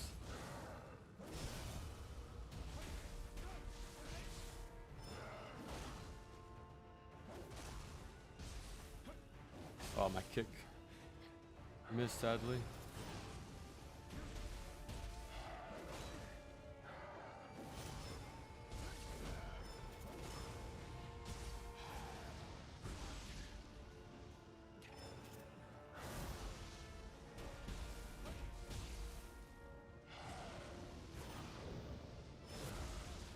Too early.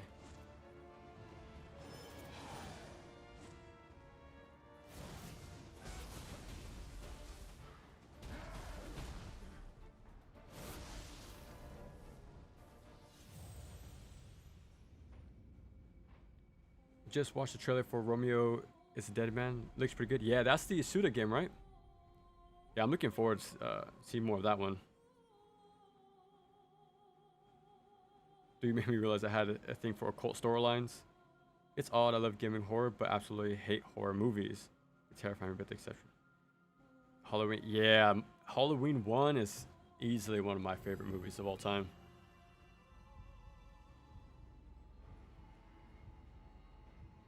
One and 3 have some of the best survival horror gameplay out there. 4 is very solid, but it falls apart in the second half. Okay. 2 is not so great. That's massively made better. Brush on music. 3 in particular is near pinnacle of survival horror gameplay while having some of the most top-notch atmosphere. Genuine masterpiece. Okay, strong words. Huh. Over the years, from outside perspective, it was always seemed like 2 was the fan favorite. But is that also changing? Or like, is the third one being getting its due finally?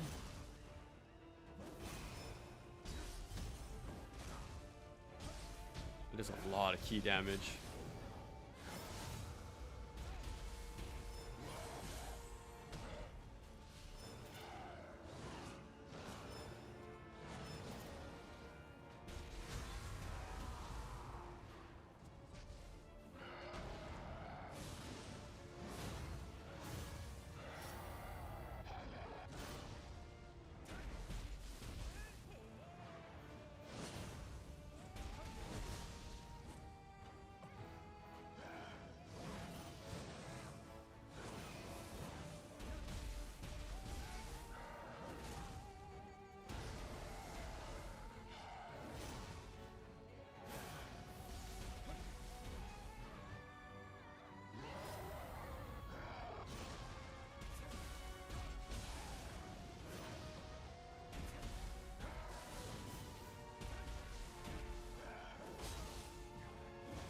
Oh, I'm surprised that didn't hit me.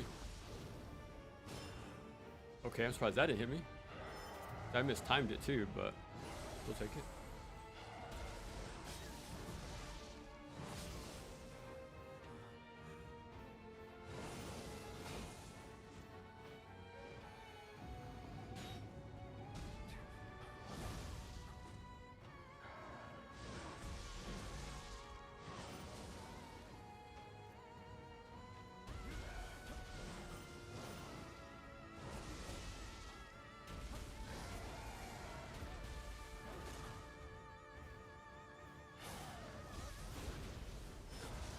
Oh, just too early still. Silent Hill 1 through 4 gives me that Guillermo del Toro type vibes, or horrified, but also terms morbid curiosity. Yes, 3 is really good. It's amazing. Okay, when first 2 came out back then, it was liked as much, but now it has a cult following. That's crazy. That's crazy to think about, because it always seemed like that was the peak of the franchise, but now it's 3. It seems like a lot of the fans were upset it wasn't a direct sequel to 1, then 3 because of direct sequel. Okay, and it paid off. Okay, interesting. The thing with 3 is that it combines 1 and 2's qualities in 1. Okay. Narrative that explored other. Okay. Even the intros are very beginning. Huh. The intro for 1, well, that's the only one I played, right? But the music, like, yeah, that intro for 1 still is really good to me. Exploration of identity and coming of age in general. Okay. Man, okay. You guys are really selling me on that.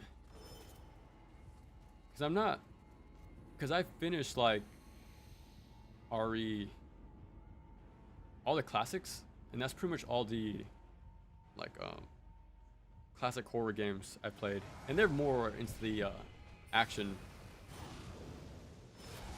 Like, 1 is probably the more horror out of all of them. Like, starting with 2, there's definitely more action, and it ramps up with each game after that. Yeah, it seems like Silent Hill is the horror game for sure. The horror series through and through.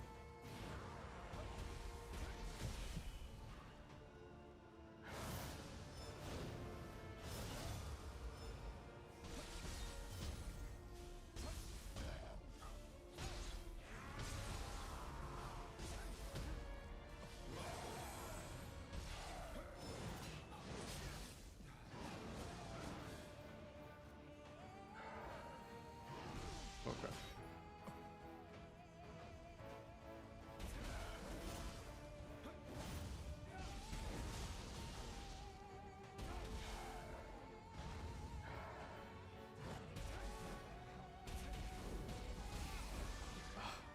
I can't get a good read on when that attack goes through.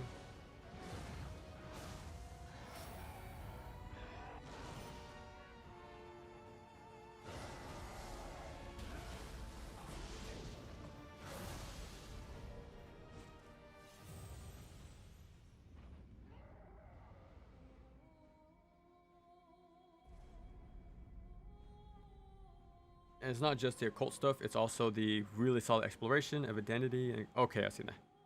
Okay, 3's horrors is hypnotic for me. I love it.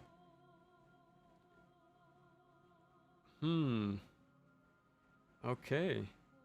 And that's where the letting your imagination take a bit of the control, right? Like, if you let that have focus, not focus, but like, if you let it roam around, so, and it becomes like more like personal in that way. Things took a turn after 4. I've seen the Homecoming, right? Isn't that the one that came afterwards with the soldier? I've seen a let's play of that a few years ago because I heard how terrible it was. Silent Hill 3 definitely has action in its level traversal, but it also does a great job of making you feel constantly under threat. That's a good thing, right? That's what I want out of horror games. You want to feel like you're in that tension, right? You don't want to have that power fantasy. You want to be, weak throughout the whole time, pretty much.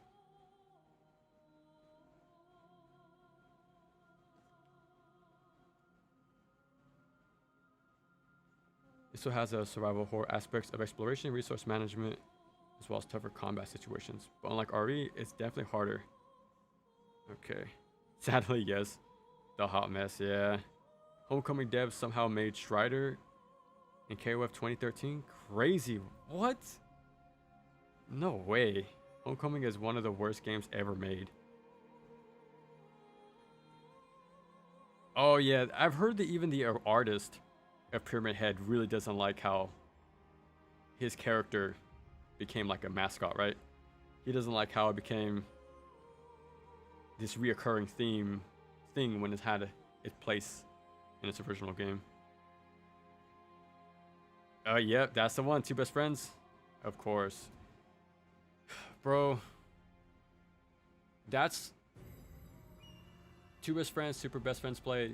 That channel was my favorite, and when that's separated, YouTube for me has not been the same. Like, I don't know. It's that I don't have that type of channel anymore. And even I never try to find a replacement either, because why would you try to like replace that sort of what's the word? Yeah, it's hard to find something that matches it. But yeah, to me, YouTube in that era was my favorite at the time.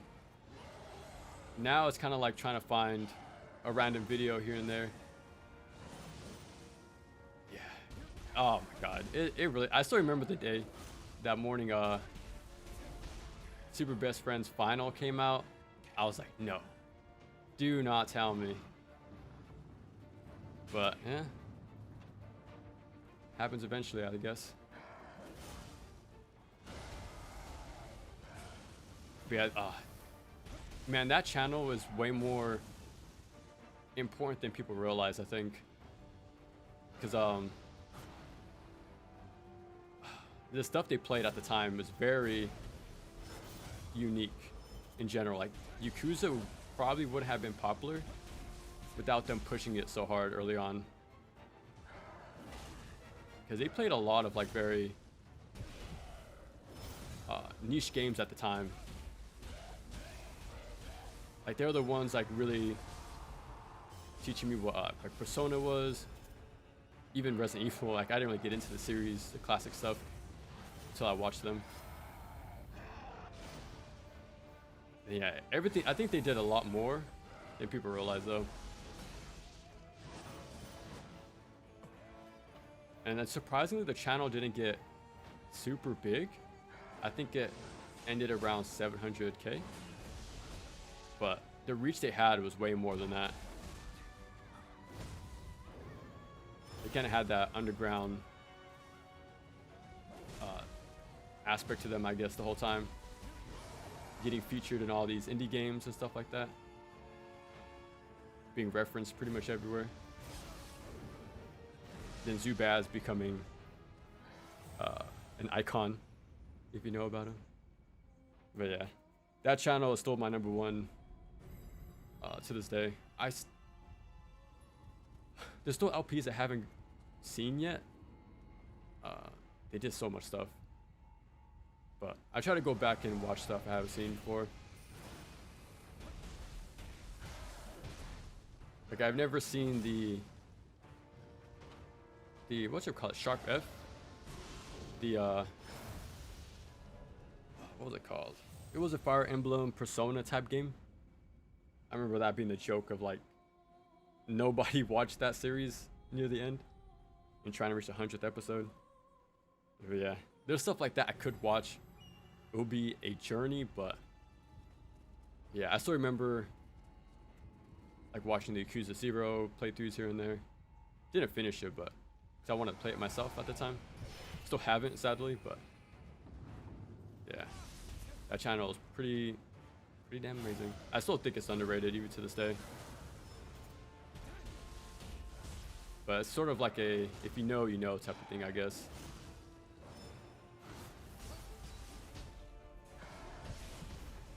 I need to get as many kicks off as I can.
I don't have a lot of elixirs.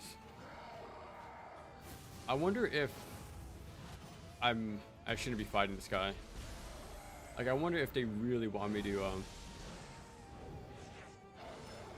too early to do more side objectives for the stat boosts. It seemed minor, but you never know. But that might be the meta of the game, because you pretty much had to. Too early. You pretty much had to do the bases in Wolong to do anything. So, who knows? I'm just chilling though. Let me catch up. One of the best parts of Silent Hill 3 storytelling is flavor text. There's snippets into the pro-text thoughts in a way book would do it. Oh, okay. Yeah, and that just only does more world building and to the... Yeah. See, I can appreciate that stuff, and I want to get into it. I just have to be in the right mind space, pretty much. Like, I just have to just put in that effort. But yeah, I do appreciate what Silent Hill does, though, for sure. I've always appreciated it from afar, type of thing. Classic channel, yeah. Grew up on it, and honestly, while I'm content now, it's hard to actually... Yeah, and I don't want it to be replaced either. Like, I want it to be what it was, and that's perfectly fine. And I've tried to watch their other stuff, but time and place, man. That's very important. X-Play was my thing growing up, loved it back then. Silent Hill, a 5 out of 5. Man, X-Play was super fun to watch. I just remember Attack of the Show as well. I just liked having any gaming related media, right? Because there wasn't much there. So the fact there was something gaming related at all was something I can attach to. But now we have YouTube, right? A lot more avenues for that. I was able to get my recommended to get after that much effort. Certain games, but they also did an immense amount of work to undo the anti-Japanese sentiment. Yeah, what they did, man. What a good channel. How's the combat? It's pretty good so far. I'm liking it a lot. I like the two styles, ninja and samurai. It's just the two though. It's just the two, but they have enough pros and cons and differences where they feel vastly different from one another. So it's really fun to find the ins and outs like that. Still in development, yeah. I was referring to really holding up the sign. Wins Marvel, the classic. The bit with Matt bragging about something Wooly did as though he did it is still...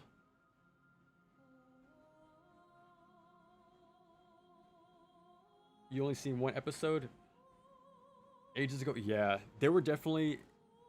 I think I came across them from Machinima. I think Prison Break was the episode that caught my attention. There's Prison Break, and then the mech something. Battalion. Yeah, it was Battalion. And yeah, I'll just watch those on repeat. And then my other friend told me about them. And yeah, like it's still, yeah, the reach they had is kind of insane.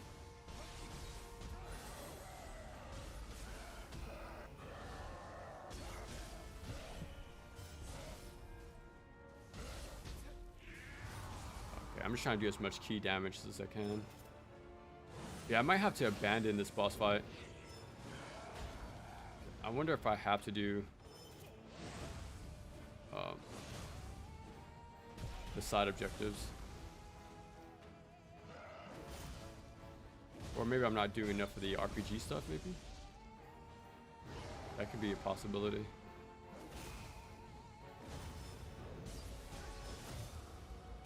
Surprisingly, I got it.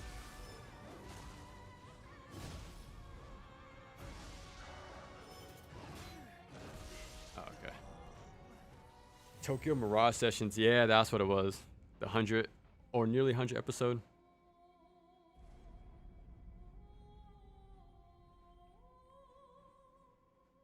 Forgot to note about the new City 51 game. Apparently, NetEase won't give them more budget. Whoa, or updates because they're.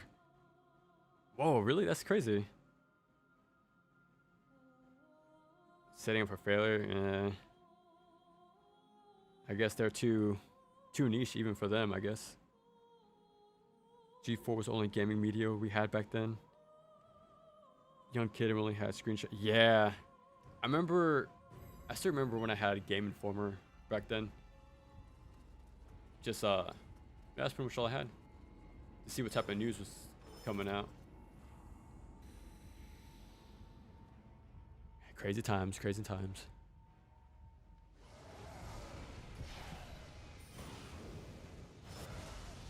Too early.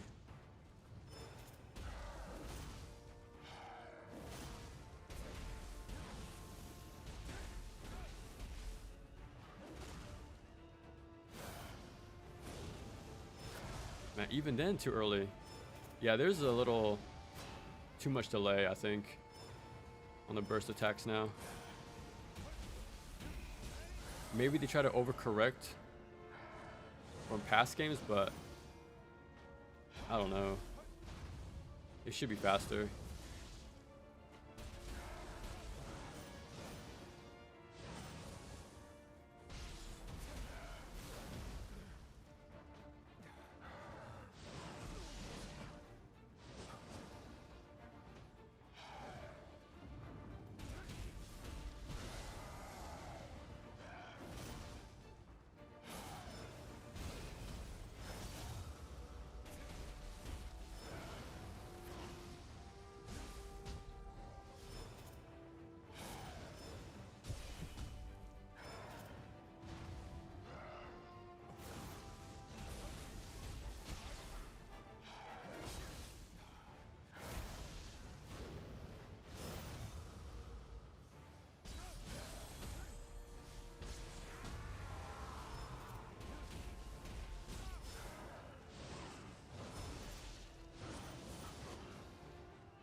Too early.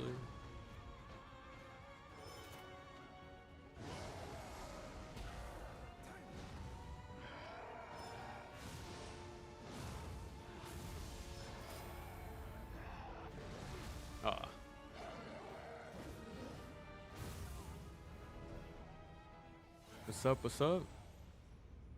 Have you had a chance to see much of Nioh 3 BJ remix? I've been playing it for like probably 5 hours in total. Right now we're kind of beating our head against a wall right here, but like, I wonder if what level are these guys actually? 25, 9. What am I level? 22. It seems like I'm supposed to be here.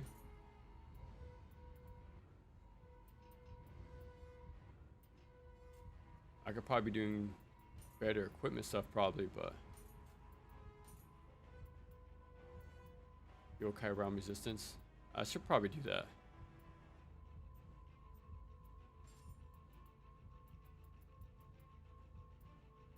Let me see.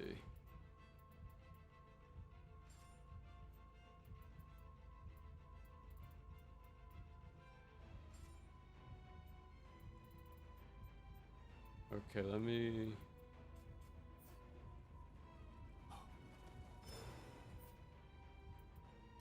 Can I see the? Oh, and I do the other one too.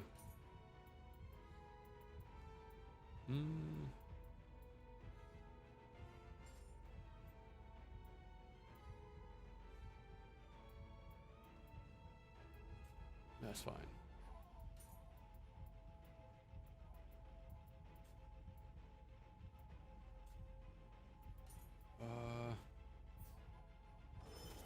Yeah. We'll see how this goes. Maybe the equipment set gives me a buff or something. I think I have 4 pieces.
No.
No, we ran out.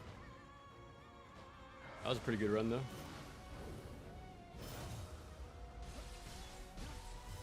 Oh, he dodged my kick. Okay. Okay, I just gotta be more consistent is all. They're doing it to all the Japanese studios since they want to leave that market. Oh, that sucks. I'd imagine marketing a game would make. Okay. For Vision. Oh my. Yeah, Visions of Mana. I've heard about that. The day of, they got shut down. Day of release, yeah. Dude, that must suck. Like, to know that while in development, you're just gonna be sending out a game to kind of die, sort of thing.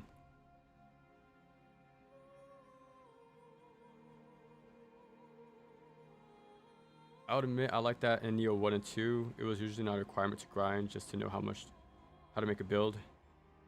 True, true.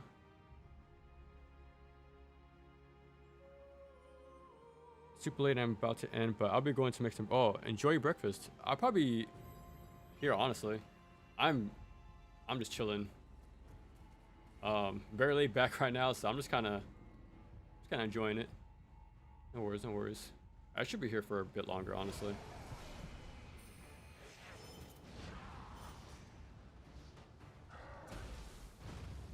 So I would like to beat this guy. I think I'm getting better.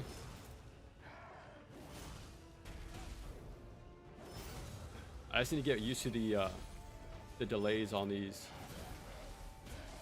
burst attacks in this game. That's a definitely noticeable difference.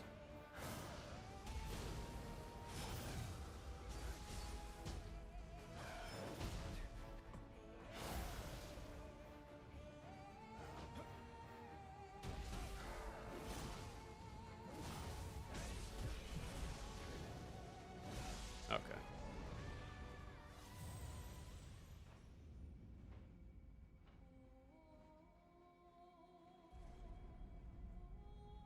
Anything new that the alpha offers so far? Yeah, quite a bit. Compared to 1 and 2, we have like a job system. Only 2. Only Samurai and Shinobi. Samurai gets a perfect block, while Shinobi gets a perfect dodge. There's some other things, but yeah. Oh, and each stance or style has their own set of weapons. There might be more on release, but right now each stance only has 3 weapons. I'm assuming there will be more, but right now there's only 6 in total. But yeah, each stance definitely has their own feel for sure, which is good.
Ha.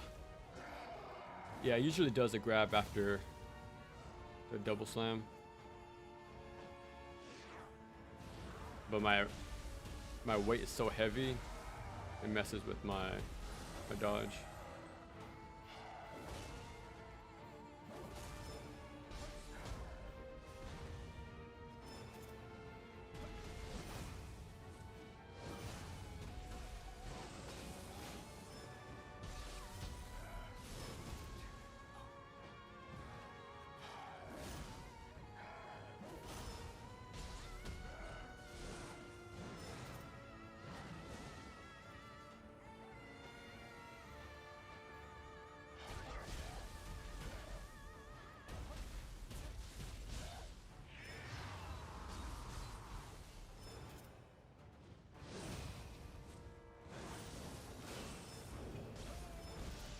God, that one still gets me.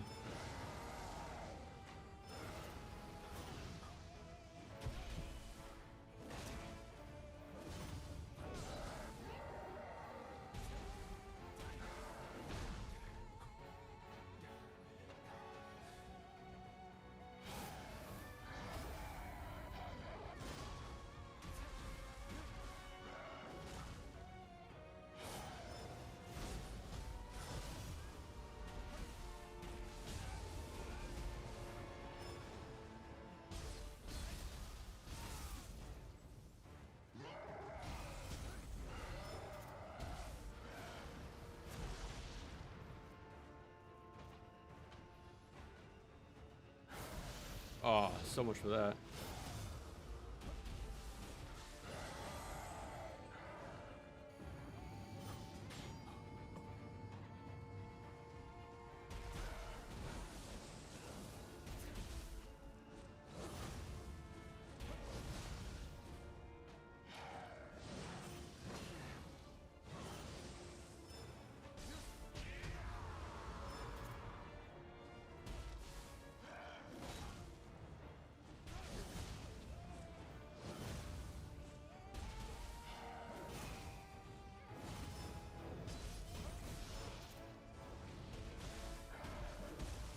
Okay, okay. Making progress.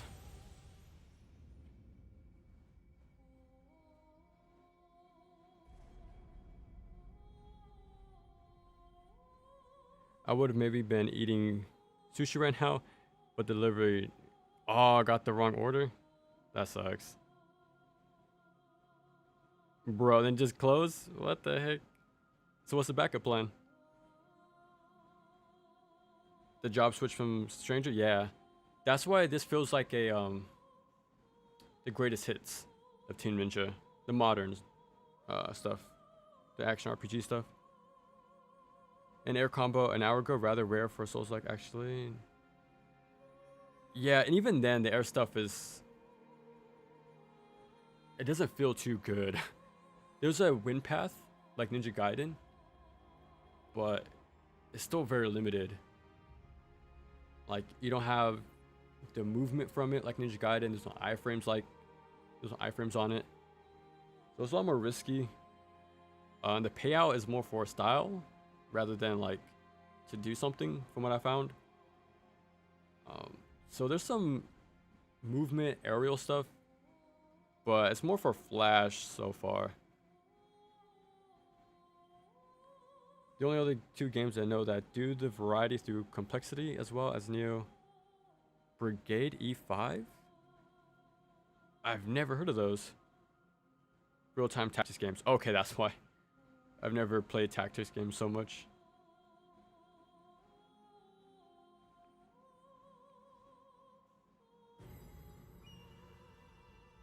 Oh yeah, having a demo this well done is pretty insane.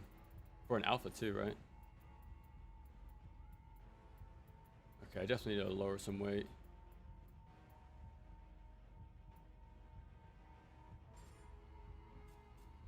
That'd probably be good enough. I just needed a better roll. I keep forgetting to put my buffs.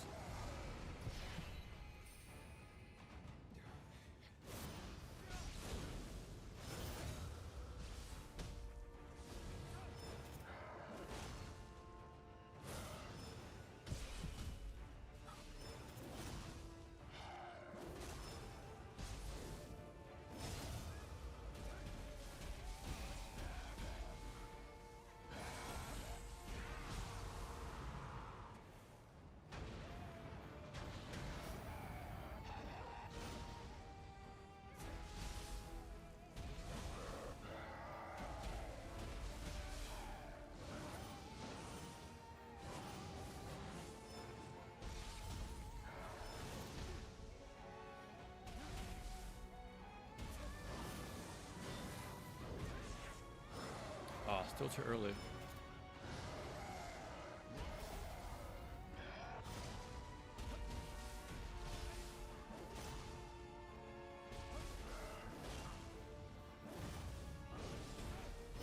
There we go.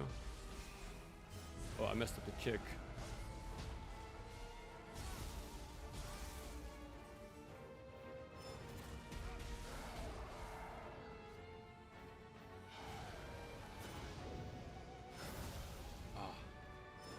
Just barely.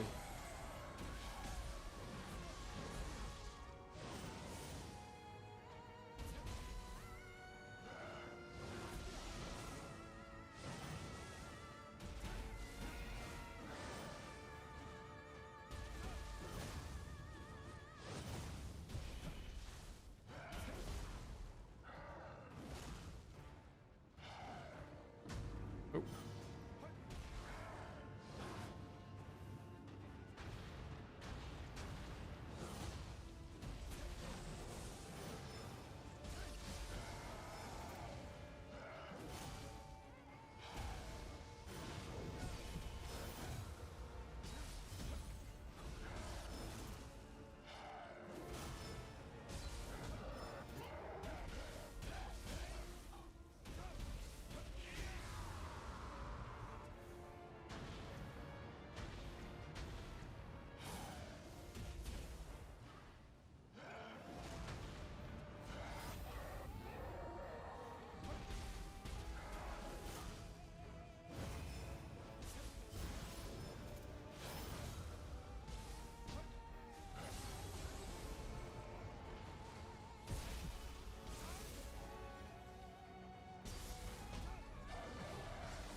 We did it.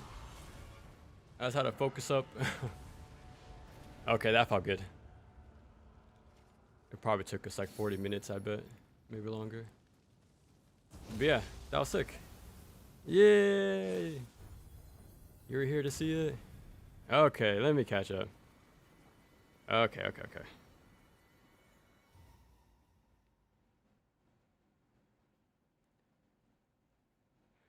Da-da-da-da.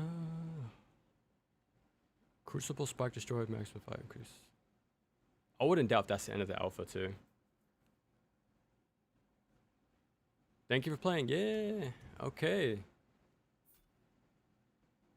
Clear data has been saved when load save. A completion bonus. Yeah.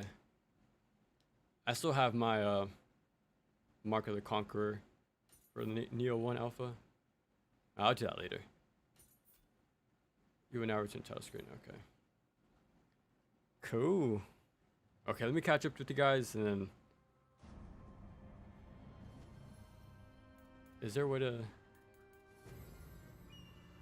I'll just do a new game just to have a cutscene play in the background.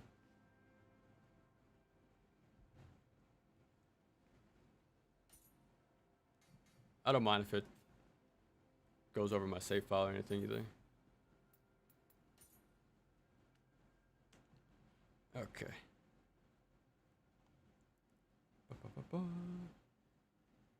Probably way too early to say, but how likely are you chances for this game to overtake Stranger? It probably won't. I don't think it'll be better than Stranger Paradise. The personality of that game alone is hard to be topped. That game just has too much. Yeah, it just has an identity of its own. Oh, one second.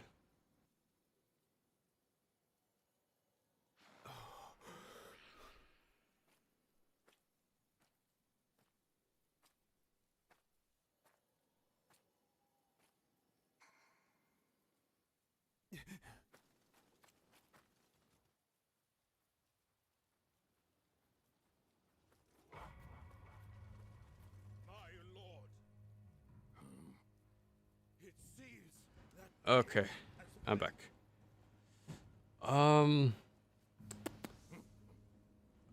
What I think of the game so far? I like the alpha so far. I think the burst attacks need to be faster. I noticed a lot of them have quite a bit of baked in delay. And with how fast this game is, they shouldn't be so slow. I think you can make them faster, and people will be able to react to them still.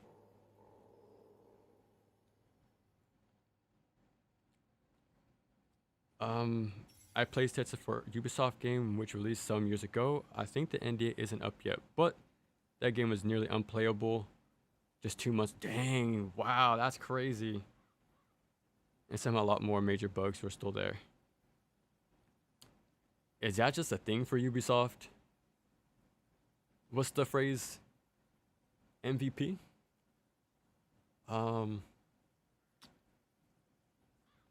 Yeah, it's pretty much like have it somewhat operational and just sell it.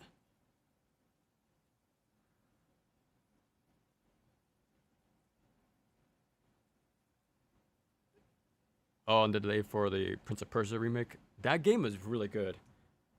I wish more people play that game. That's a really good one. Prince of Persia one. I tried playing the rest after that. They couldn't get that same feeling as the first one. Splinter Cell? Ooh, I don't know. Hopefully, but it seems like he's relegated to a crossover character rather than a full-on game now, which sucks. I'm curious if we at some point ever get a Souls-like that has more proper stylized action combat than Nioh.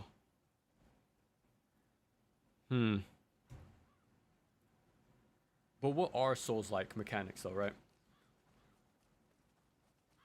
Because that's something I was gonna talk about a lot in my Nioh 2 video, because I've been like somewhat working on it. Same with other like major videos, I'll like take notes here and there. But that topic is very interesting. Like, what is a Souls like?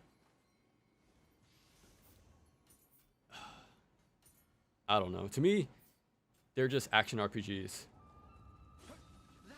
Because is it the lock-on that makes them a Souls-like? Is it the role? Is it the build potential?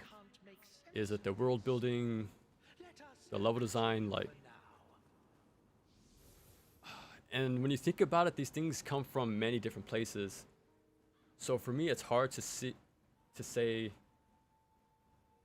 Souls-like is a genre of its own, even though in a way it's been, what's the word I'm looking for?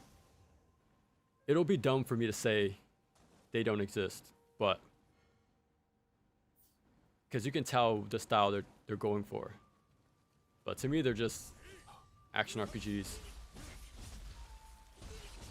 But yeah, it's a very, very complicated topic for sure. because we can just have a very juggle movement heavy action game with RPG elements, and you know, that could just be it. I wouldn't go far to say Souls-like, but yeah, that topic or debate would never end for sure. But yeah, let me see.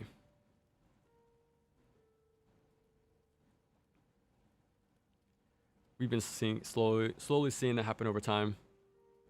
Yeah, it's just only going to get more and more crazy for sure. Because I will say, even if you see my Kingdom Hearts videos, I indirectly make those comparisons. Like Kingdom Hearts has done some of the staples tied to Souls-likes, not the death run, like when you lose your souls or anything, but yeah, lock on, rolling, RPG and real-time action, exploration, the deep lore, otherworldly beings, right? Summons, linking worlds, like all that's, those ideas are in Kingdom Hearts 1. So yeah, to me it's just, yeah, I'll just go as far as say action RPGs instead of Souls-likes. And then that goes to they're getting more and more action heavy, but Kingdom Hearts 2 already did that 20 years ago. So they might just catch up to that game eventually. But yeah.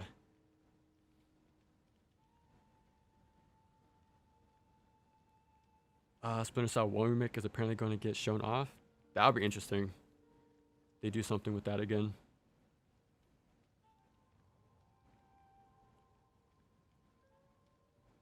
It sucks being a heavy pop fan.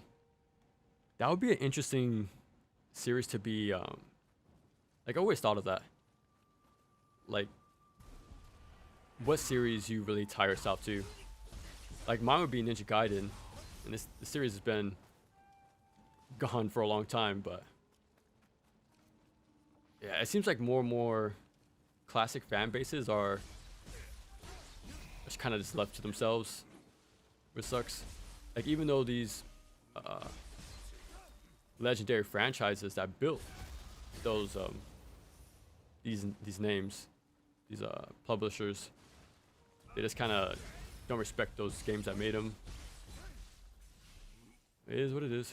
But I think I heard even Rayman is coming back, which would be cool. So like if Splinter Cell comes back, Rayman, like all these once big games. Okay, step in the right direction. So let's hope we see more of that. Like Ninja Gaiden is coming back, Silent Hill is coming back. So I don't know, hopefully more and more of these older series make a return. Well, Kingdom Hearts too, but I don't know. I feel like that ship has sailed for me years ago. But yeah.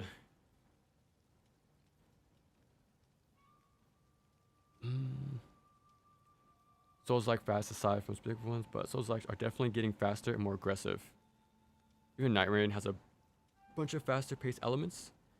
Yeah, but like I was saying, Kingdom Hearts has made this transition 20 years ago from the grounded, slow-paced action RPG combat to the sequel. So it's been done, and I hinted at the argument that Souls, like Kingdom Hearts, done that stuff before, but it's just real-time action RPG elements. And that's pretty much it. Like that's why I just call them ARPGs instead of Souls-likes. But at the same time, it will be naive of me to say that subgenre doesn't exist, because it definitely does. You can tell where they look, but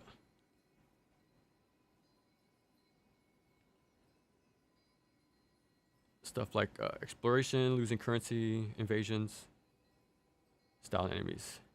Crazy thing is, that's something else I was gonna mention. In in my Nioh 2 video, if I ever made it, is like losing currency was a thing since Castlevania 2 and Legend of Zelda 2. And they both had those sort of exploration RPG elements with real-time combat. So it's like you can see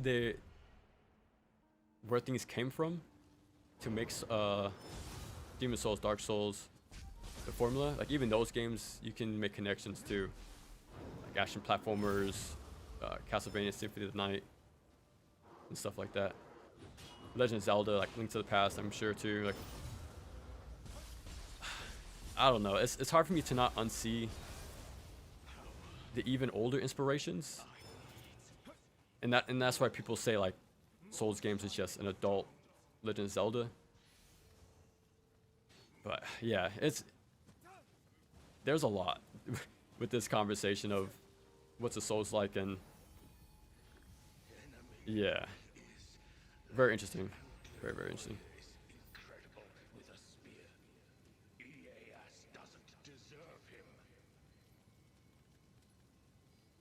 I think they're a subgenre of action RPGs mostly, but someone could do a game with the style of combat without the RPG stuff. OG Souls was done to make the feeling of really pared down dungeon. Yeah, the dungeon crawler aspect, yeah. Slightly more action way, more arcade inspiration. And you can say the same thing about Legend of Zelda 2, right? Because they had dungeons, you try to go through them, more methodical gameplay. You know, you lose your XP on death. Like, it's hard, man. It's hard for me not to make those connections from the past games, but yeah, that's just a me thing, though.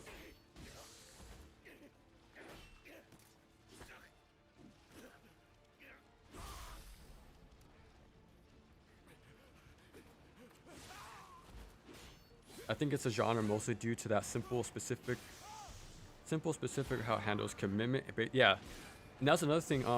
Kingdom Hearts 1 was about. It was more, very little amount of cancels, very committal. So you had to be deliberate with your actions. So like even those games, even that game did it long before like Demon Souls and all that. In the 3D, third-person perspective, right? Lock on and stuff. Like Demon Souls didn't make those elements and put them together, you know? Yeah.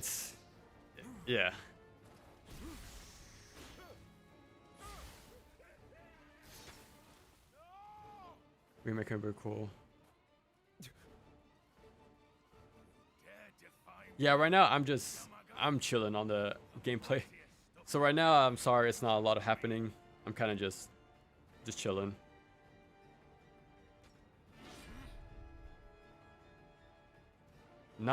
Thank you, appreciate it for dropping by, hanging out with us. It's pretty fun so far, yeah. Hopefully everyone's chilling too. And now we have a actual pause button in this game. It indeed has been done, but I don't think there's been anything just played exactly like Dark Souls 1 and past. Yeah, that's the thing too, right? It is too vague. Yeah. So I also, like, I just call these games like just action games, and I know even that's seen as too vague and not specific enough. I guess too much of an umbrella term. I guess that's just me though. I think I like to use more broad terms for genres. Yeah, I think that's definitely, I've noticed a lot of patterns. I like to use umbrella terms.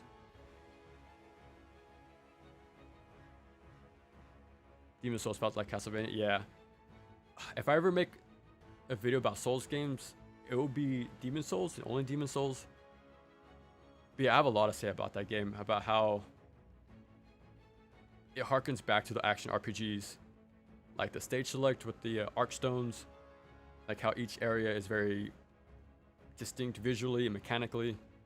They have their own gimmicks, their own specific enemies. Even the bosses feel more like are more like that as well. And like this, the staircase, for example, a thin walkway. Like there's examples of level design and enemies working hand in hand like an action platformer, like classic ones back in the day. Yeah, that game is easily one of my favorites they've made.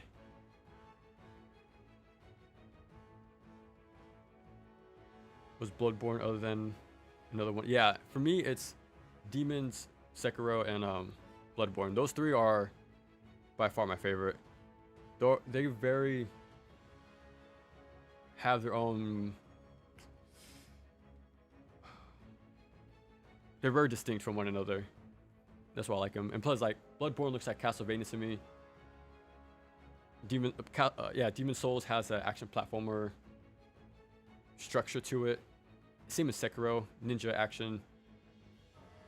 And yeah, those games are definitely my favorite.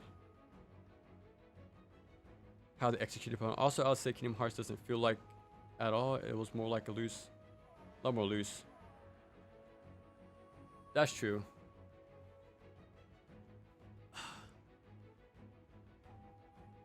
Yeah, but since I speak very broadly on these things, it's easier for me to make those connections. But yeah, when you go more and more deeper, yeah. But it's hard for me not to make those connections. You're having a bit of trouble noticing how the individual elements are. Yeah, that's true. Yeah, because each game would do it their own way. Like to see the finished product. I'm focusing on more on what they pulled from rather than what they made. Much more interested in Ninja Gaiden 4. A few more months. Won't be too long now. Straight up action over action RPG. Yeah, they definitely have their own appeal. That's for sure. And I'm glad we're getting more and more. Like we have 2 Black and then 4 coming out, so. And then Soleil, the ex-dev team of Classic Team Ninja, those games also get pretty close to those games as well. Like Samurai Jack and Valkyrie Elysium. Those games are pretty good too. One more pre-action, yeah. I think we're definitely reaching that point where we've seen enough of action RPGs from Team Ninja. It's nearly a decade at this point, right? So, like their formula is being, I guess, formulaic. I guess, like it's being, like you can only do so much with it. I guess, like we've seen a lot. So.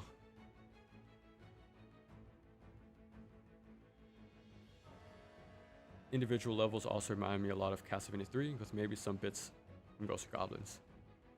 Yeah. And that's why I like Maximo so much. Like even though it's not very, what's the word, complicated mechanically with all these different like moves or meters, but it has a very well thought out kit, and how they push those things to the limits is very, what's the word? It's very well thought out. Like how like Shinobi was on PS2. And like Zone of the Enders 2. Like they're not insanely crazy with inputs, but that doesn't make a good action game. It's enemy design, and then combine those two, like mix and match enemies, and then once you add levels to that as well, then things get really crazy. Demon Souls atmosphere is still unmatched to this. Yeah. Demon Souls has that ethereal type of feeling to it, like that. Like when you drop into the Nexus, with the effects you have when you spawn in, like. Yeah, I still remember playing that game for the first time. Yeah, it was more ethereal, and Darksiders 1, no, Dark Souls 1 has that really leans into dark fantasy more than the rest does, I think.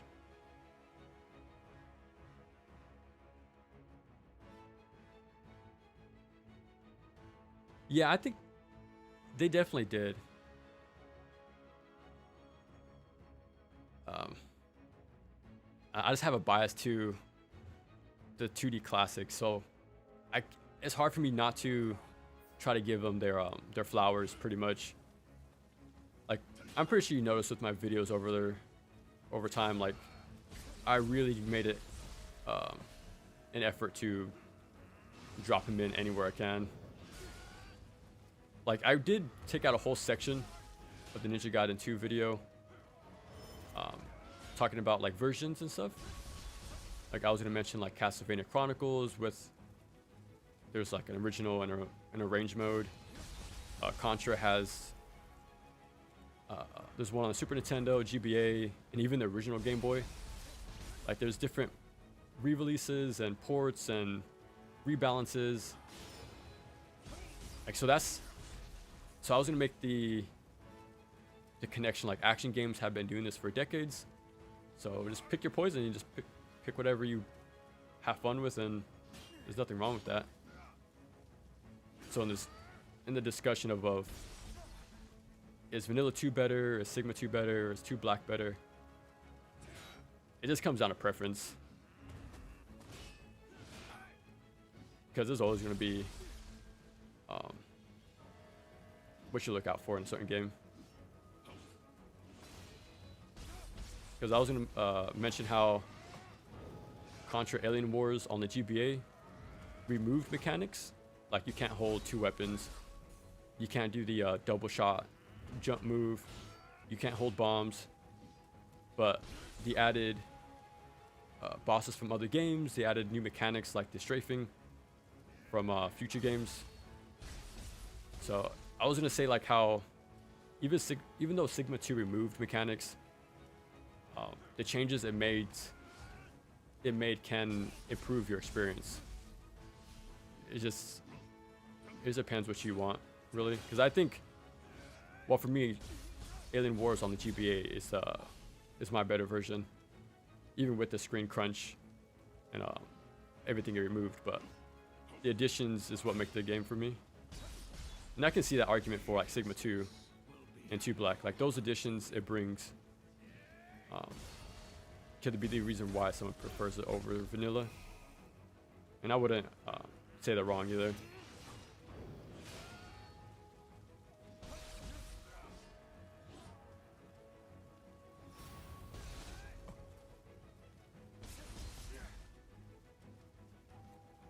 Oh, I didn't need a heal there. I'm honestly just on autopilot right now. Just chilling. Okay, I'm just gonna fight this guy and catch up with the guys. We have time during the cutscene. Yeah, I also find it very weird. I'm gonna write that in the survey. They should start you with the all 3 stances. I don't know why they didn't give it to you. Maybe they wanted to force you to use a second style in the beginning, maybe, but I do find that very strange.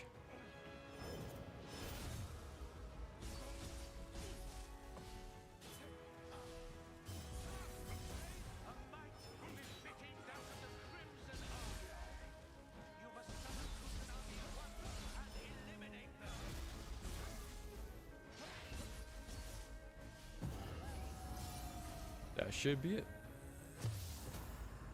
Man, that armor looks super sick.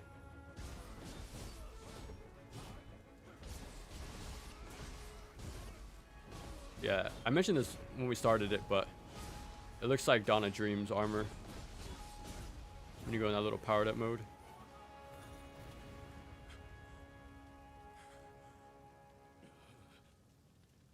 Okay, let me catch up.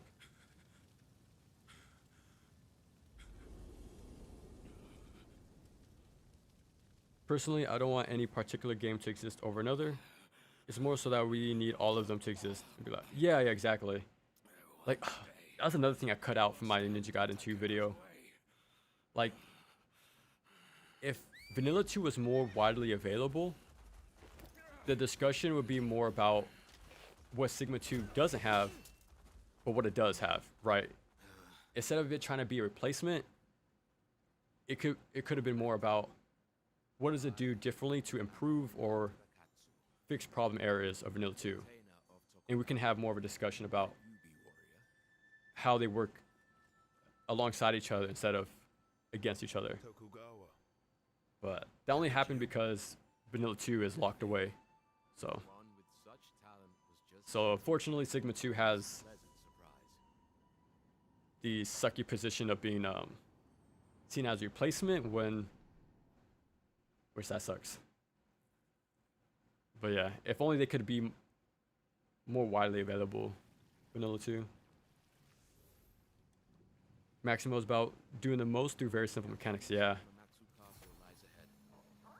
Yeah, that's why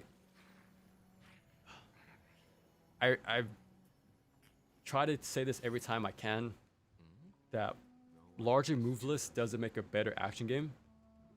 It's usually enemy design, your enemy and level design. That's what really does it. Because if your enemies make you approach or rethink certain mechanics in certain ways, or put them to the fullest, use them to the fullest, like the same way, you know, action platformers would. Like, even though Castlevania only has a jump, a whip, and a sub weapon, like, those simple mechanics have numerous amount of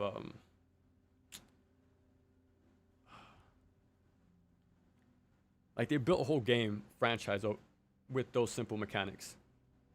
But it's all about enemy and level design. Every time. That's why I try to bring it up when I can.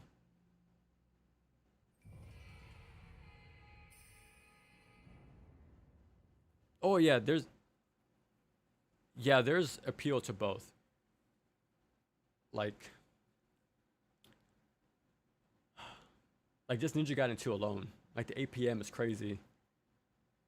And that's very mechanically complex as well. Yeah, like, simple is good, but it's not the only way to go about things, right?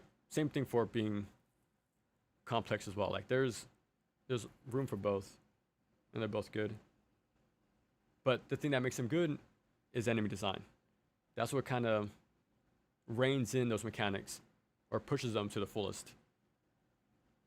Like DMC3, for example, even though you have these styles, crazy juggles, a lot of them do have like hyper armor. They need to be stunned to take that hit stun. You know, the hyper armor through your attacks to fight back. So you have to stay moving and react to the nearby enemies and stuff. Like, yeah, I think it mainly comes down to enemy design most times for me. That's why I try to make an effort to really focus on them when I can. That's why Zoe 2 is so good. Like, the shield guys and stuff like that. And the stages adds another layer. And the sub weapons too, right? But that's just all classic action platformer stuff in work. Nah, what a cool scene.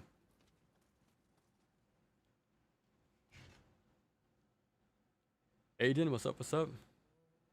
Very laid back stream right now. I've been streaming for a while, so apologize for the yeah, we're just chilling, just relaxing. If the actually banner remaster is actually definitive, or if they segment it, so yeah, pick your post. Yeah, that's why I'm so disappointed with 2 Block. They could have done so much more, but they didn't. Like, Razor's Edge in 8 months fleshed out Kasumi, no, made Kasumi from scratch, fully fleshed out Ayane and Rachel. Wait, no, she's not in the game. Who's the third character? Momiji. Like, fully fleshed them out. You can play as them in all the stages. added new weapons, better mechanics. Like, that's what Ninja Gaiden 2 Black should have done. And they could even do chapter challenge from Razor's Edge. Like, that seems like such a low effort thing to do. But yeah, that two as a definitive version, 2 Black is far off the mark. But as another rework, it's pretty fun. But as a Ninja Gaiden Black equivalent, no, nowhere close. I'm curious what would happen when Ninja Gaiden 2's fan-made PC port finally happens. Yeah, I heard about that. It started with 06, right? Or Unleashed. Yeah, that's gonna happen in near future. So it's gotta wait. It's gotta wait. Okay. Really like Contra Soldier. Yeah, that game is easily one of the best ones in the series. Easily one of the best ones.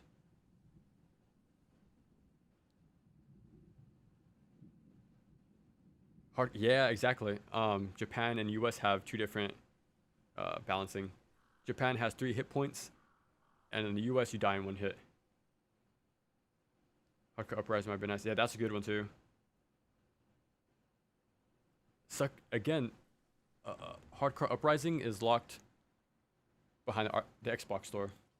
It is purchasable still on the modern store, but luckily it wasn't lost when it was closed, the marketplace. But yeah, if only it was more widely available. Well, I think it's on Steam. I actually don't remember.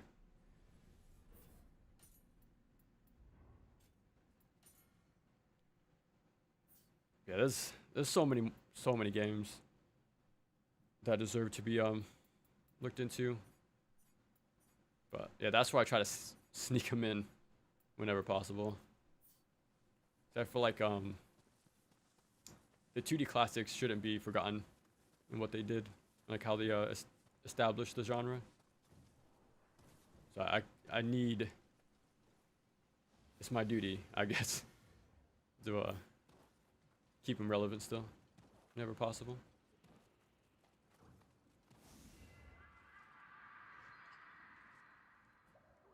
Zoe 2 was good, yeah, very, very good.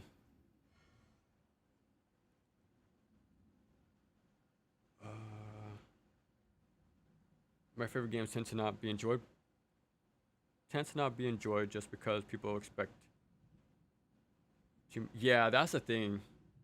It was clunky or outdated. Yeah. Yeah. I know the frustration, especially since Castlevania is it might be my second or top 2 favorite genre franchises. That and Ninja Gaiden. Like, I've even heard Ninja Gaiden Black have.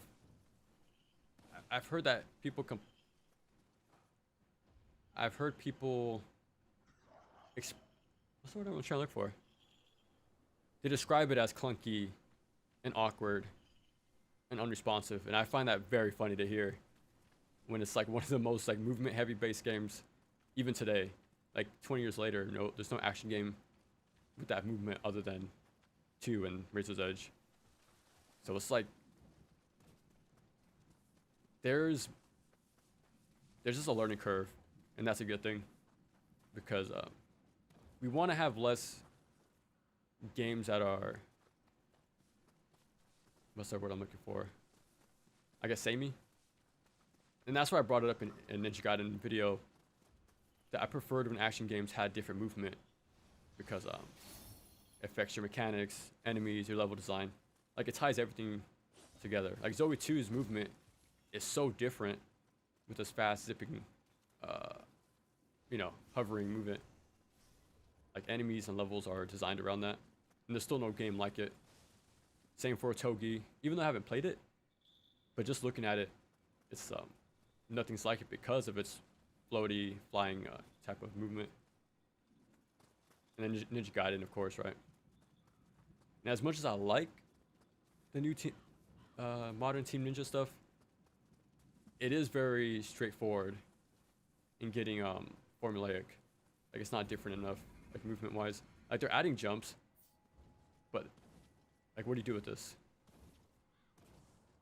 Like they added wind path, but it's nowhere near as good as Ninja Gaiden. Like the movement, they're trying, but it's still not there. It's kind of tacked on, honestly. So yeah, movement is a very important thing. And I feel like if a game has distinct movement, it's already better than the rest. Like just by that alone, because that game is already different. Zoe VR is insane. I seen like a few seconds, and that blew my mind. Like how insane that was.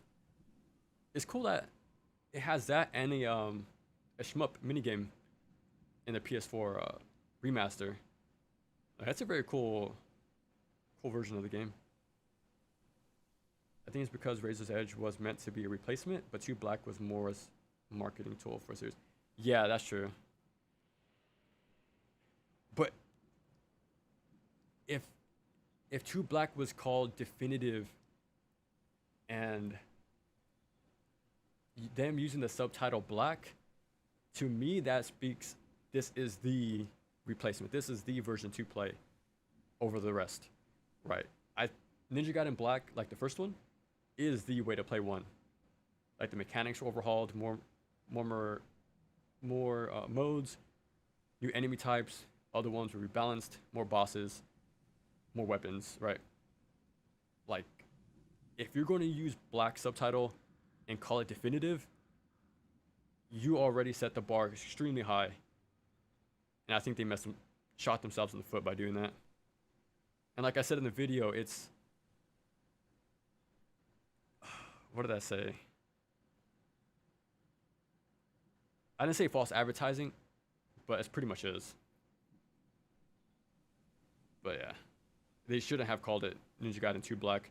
They should have created a different subtitle.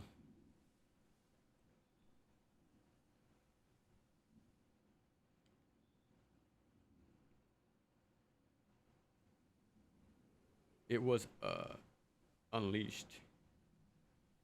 It'll be crazy when people realize Engine 2 really does have the jank. And how the Mon Razor's Edge turns out seems deeper rebalancing what happened. Still okay. Oh, the Worm Cave boss? Yeah. I did find a consistent way to kill it that wasn't slow. It probably took like a minute to kill it. Maybe 45 seconds. Like I found a way. And I actually would rather fight the worm over Gigadeath. But yeah. That's definitely one of the sore thumb bosses for sure. The worm. I was in a comment that NG Black and NG2 had some people say about that. I didn't post it. Classic AC parkour is a great example. It has a tiny bit of jank, but mostly it's just so precise. Yeah. I feel like if a game doesn't have that learning curve, there's something wrong. Like it needs to be different. Like, it needs to have, like with Castlevania's committal forward jumps and Ninja Gaiden's like slow retreating air movement on the NES.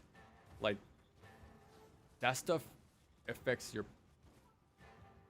movement, your planning, your time. Like it affects everything. Like your movement really does have a domino effect on the rest of the game, how it's designed. So if your movement is super basic, then it's just going to be lumped up with other games. And it's not unique.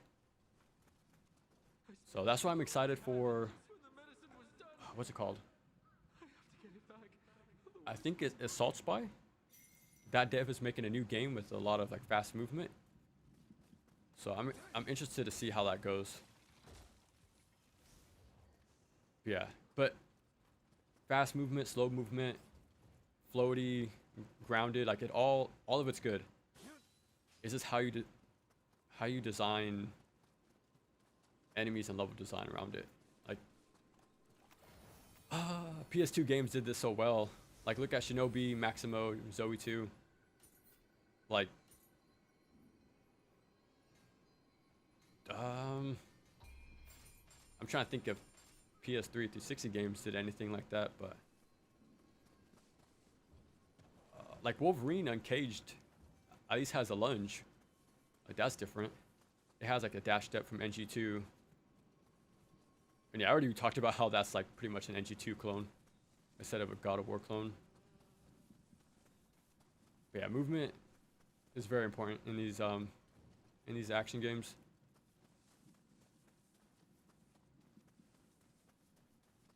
Yeah, sorry again, if anybody who's not seen the game. I already finished the alpha. I played for a few hours, so I am big chilling right now. So expect a very laid back chill, probably more podcast, I guess, kind of stream right now. But yeah, we're just chilling. But yeah, alpha is good. The movement thing, the double jump. I need to see more. I need to see like low attacks to actually use my hurt box shifting to good use, because I don't know what this is gonna do other than climbing the open world. So hopefully there's sweeps or something. And let's add more high and low attacks. But like we have a crouch, but it's probably just going to be for traversal. Like Maximo did more with this crouch than this game, and that's over 20 years old. So yeah, like if they're going to add a jump and crouch, we should have high and low attacks. Let's get more precise with these hitboxes then, if we're going to add these little movement stuff. But yeah, everything else was pretty fun so far. Armored Core, that would be interesting to play. I heard, is it 4 or 5 that's the fan favorite? It's one of those, right? Blood 1 is a game that really has no spiritual successor either. Everyone loves it in FPS communities and is inspired by it, but no one's made anything like it still. And I don't know what Blood 1 is, but it sounds like the fact it's not replicated goes to show how something about it. Is it the movement? Or like a mechanic? Irigaki had the sauce, yeah. They did good with Razor's Edge without him. So I feel like the team can do something. They just need to... I feel like after Nioh 3, they should stop. Take a break off action RPGs and start learning to make Ninja Gaiden again. Even if it's bad, it will still be different enough than what's out there right now. And we don't have enough... Well, we're getting a lot, but different flavors of action games in general would be good. And the action RPG or the Souls-like spectrum is very saturated now. I think they can... At the time, it was a very good choice to do. But now I think they should do something different. After this game, they should definitely change their focus. I think it was called Definitive. Yeah, it was exactly. It was a marketing thing, like you said earlier, which sucks because it used fan nostalgia against us. But I guess that's just business, right? There's a way to go, yeah. In a bittersweet way, it did work. A lot of newcomers thought it was definitive. Didn't question it. I guess definitive to them because it's new engine. I think that's it. Since it looks prettier, it's definitive to them in their eyes. But they bring back UTs. Like I took out a part in my video. Yeah, there's a lot of things I took out from NG2, and that video is still long, which is insane. But I had a whole section talking about how 2 Black should have reworked the mechanic of UT projectiles. like the bow UT, like I like how it pierces, but there will be times where overlapping enemies still wouldn't die. Like they would just be, even though the arms would overlap in the body or something, the torso, like it still wouldn't be enough. So maybe like each UT level charge would add a dual shot or a triangle shaped like projectile to the arrows, like shooting 3 at once. Have the windmill shuriken actually surround you and follow you around. So even though the Fire Phoenix sucked, at least the windmill could be like the NES. And the IS shurikens were perfect. Like the UT was good, and them at the base level was good. Yeah, they 2 Black should have brought back mechanics, fixed them, but they didn't. They removed Test of Valors instead of reworking them, but they didn't. Like they could have made them like Razor's Edge, like bring back an old boss from NG1 or something, or even NG3. Like why not? Like they didn't bring back Chapter Challenge for 2B like Razor's Edge had. They could have brought back the improvements Razor's Edge made with the girls to make 2 feel different from Sigma 2 with the better kits, but they didn't. Like they should have brought the improvements and interesting ideas from Razor's Edge into 2 Black. Yeah, it's disappointing when you look at it as a definitive Black version, but when you look at it as just another balance patch, then it's fun. But as a replacement, it's pretty horrible. But yeah, like there's so much I could have said about that still, but that video was already getting pretty long. And yeah, I cut out quite a bit of stuff on that video. But that's how interesting Ninja Gaiden 2 is, and the series in general, which is pretty fun to think about.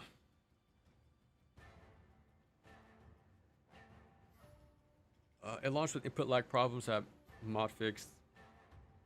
Response to OG really was. Maybe on PC. For me, it didn't feel input lag, but it could be the Unreal 5 thing, maybe. Maybe it messed with some stuff, but the learning curve does so much to one's individual experience. Yeah, exactly. Might Rhea? Yeah, that's the one. That's the flying one. In a sense, that learning curve can't just be random. One just have to consider at least a little. And yeah, that's where a good game shines, where you see the slight. Like that's why I try to make the argument for DMC4. Like they use the invisible platforms in a section, in a safe area, and then in the next screen, they add bottomless pits with an enemy, and that's like stuff like Mega Man would do, or Castlevania, or his classic action platformers would do. So like that game does classic design stuff that I try to point out, but I know action platformers are a little too old for people these days. Like it's not the first thing you go to when you get into gaming, so I understand. But like I try to point those things out when I can. But I know the different level design is actually seen as a bad thing in DMC4. But I appreciate that it changes up your decision making, which is a good thing. But yeah, stuff like that.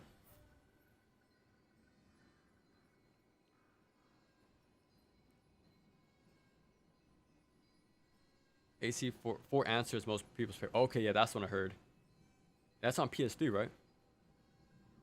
Bloods 1's a 90s FPS that's hard to fully explain, but combination of fast-paced action, very notable tactics at the same time. Smart AI, cool weapons. Yeah, see, movement, smart enemy design, and interesting tools. Like, I know it's simpler to say, easier said than done, right? But yeah, that's why I think DMC 1 is so good. Even though it's not as complex as 3, you don't need that to make a good action game. You just need a fundamental set of like tools, a kit, and just have the game built around that. And yeah, you can make some classics like that, like they used to.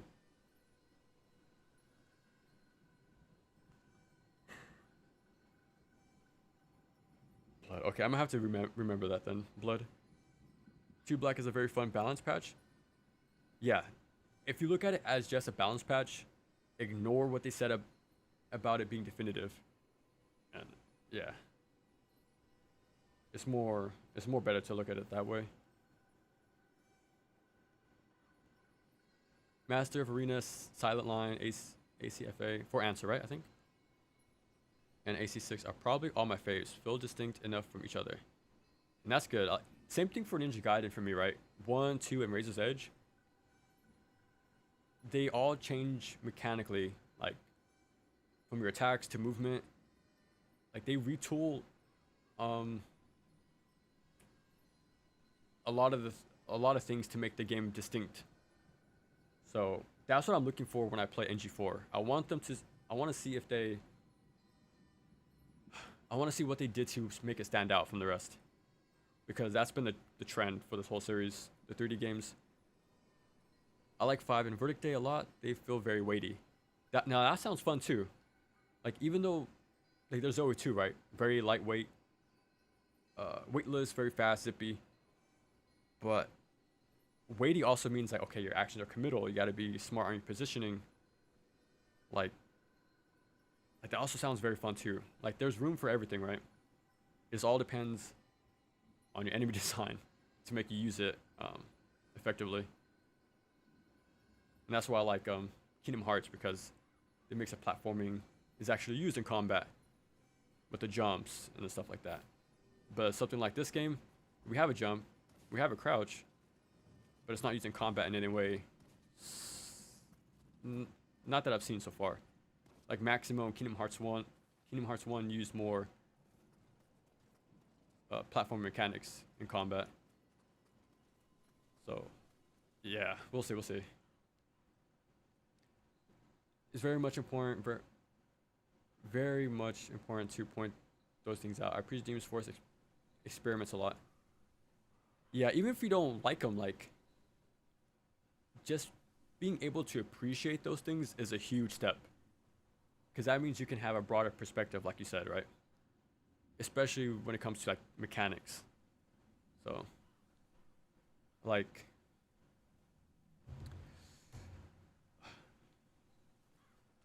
even if a game doesn't have a jump, right? Like, something as simple as that. Like, I know that can be also divisive. Like, if it doesn't have a jump, then I don't want to play it. But even though something like God Hand doesn't have a jump, it's still an amazing game. And again, because of the movement and enemy design and level design. It's tank controls, but that just adds a whole nother layer, right, to everything. Yeah, so you see where my thought process is when I play these games. Like, is the movement fun? And then okay, how do they have enemies that work around that? You know, that's why I think Onimusha is like a 10 out of 10 combat masterpiece. Like, that needs to be just studied and looked at more. Like, Warlords is probably the perfect combat system. Like, it has so much things that were borrowed in future games. Like, even today, you still see its inspirations. And again, right, it's hard for me not to look at where the stuff came from. But yeah, like Ninja Gaiden took from Onimusha. Like even the what was in the Hurricane Pack? What was it called? I forgot what Hurricane Pack added, but it's pretty much the Isen, right? The perfect block. You know, it has that mechanic. It has the orbs or souls, the absorption. There's Fluorite in Onimusha Warlords. Ninja Gaiden has scarabs. and they go for like unlocking stuff. Like the Dark Realm is like Bloody Palace before Bloody Palace. The directional attacks. Like, yeah, there's so much about Onimusha Warlords that has heavy connections in this genre. So, like, I've seen comments, not on my video, but like when talking about the series, that they don't consider Onimusha an action game series, even though like everything stems from that game in some way. I think like even Sekiro, with the emphasis on deflex, there's an absorption button, only for money, but it's there, you know. But yeah, Onimusha Warlords definitely underrated. And again, tank controls, right? Deliberate movement, positioning, enemies play into the vertical, horizontal attacks, right? Stuff you'll see in other games. But you know, I'm trying to think. Do games really use horizontal and vertical hitboxes?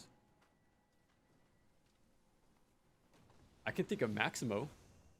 Like Army of Zin has a boss with that. Like I showed it in my 2 Black video, or Ninja Gaiden 2 video. I think that's one of the best bosses in the genre. But yeah, Demon Souls has nice hitboxes stuff. Like even Kingdom Hearts 1. But yeah, that earlier, that's why I always mention it in those PS2 games, because they definitely have, they wear the inspiration on their shoulder for the classic action games. But like as much as I like modern Team Ninja, like I think this will be the what's the word? Like the final one for me. Like I enjoyed Wolong, Stranger of Paradise, Rise of the Ronin. I know those are mixed for a few people. I think more mixed than liked compared to Nioh. But yeah, now I'm reaching not the boiling point in like in a bad way, but I would like to see them explore new ideas finally. It's been about 10 years and 6 or 7 games in the style. So like we need something new at this point. We need to turn away from heavy RPG elements. Like they're fine if they're there, but yeah, that's why I'm excited for Onimusha Way of the Samurai, I think, or the new one. But yeah, action games, right? Okay, let me catch up. I got lost in my rambles.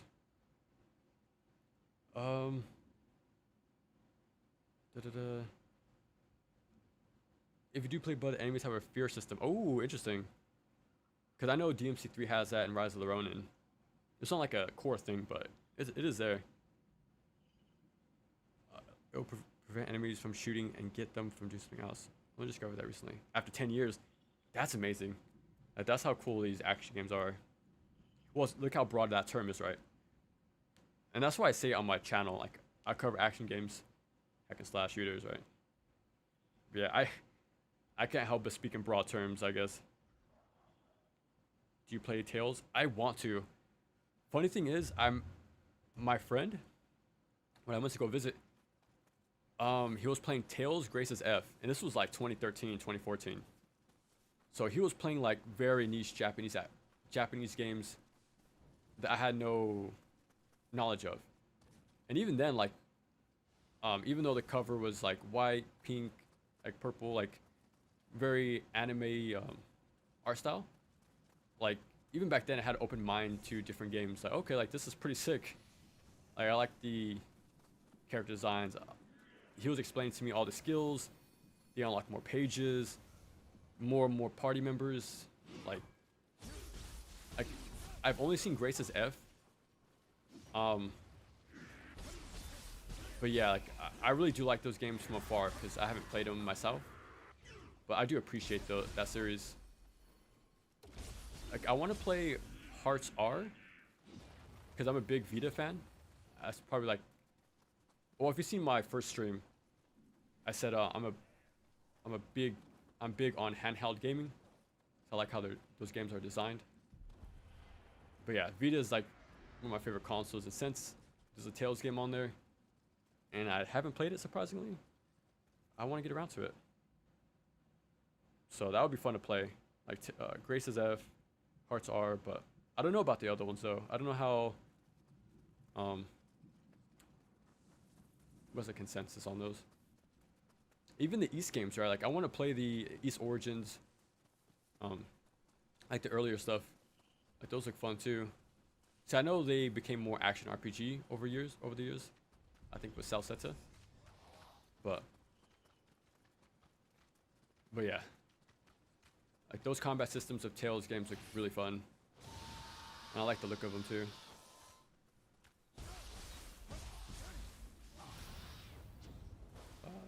I like the look of these guys. Look like gremlins.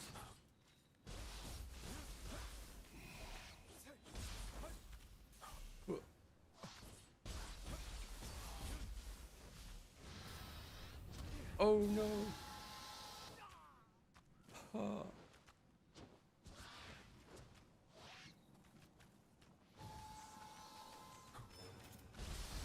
Let me take this guy out and then I'll catch up with you guys. Okay. Let me see.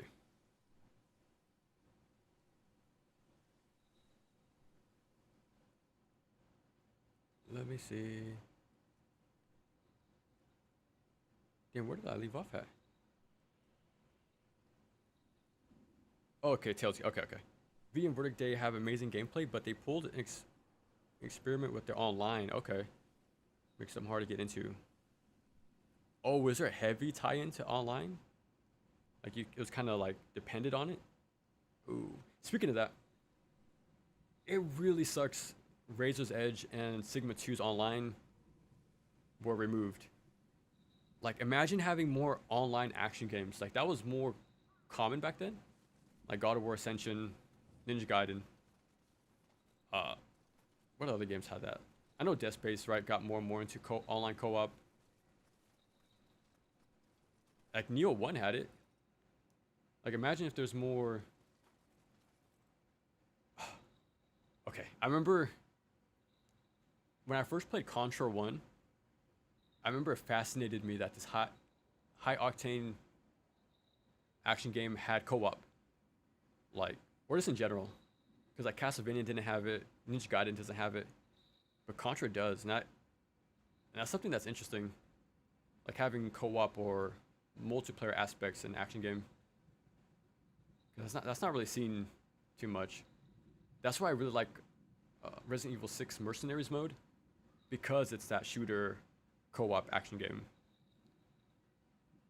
But yeah, I think that would be a cool idea too, like a co-op based action game.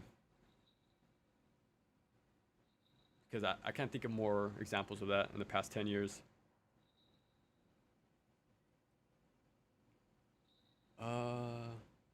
I kind of view NG4 as a bit of a follow-up to MGRR. I wouldn't doubt it. I think there will be connections, but from I've been looking at the clips.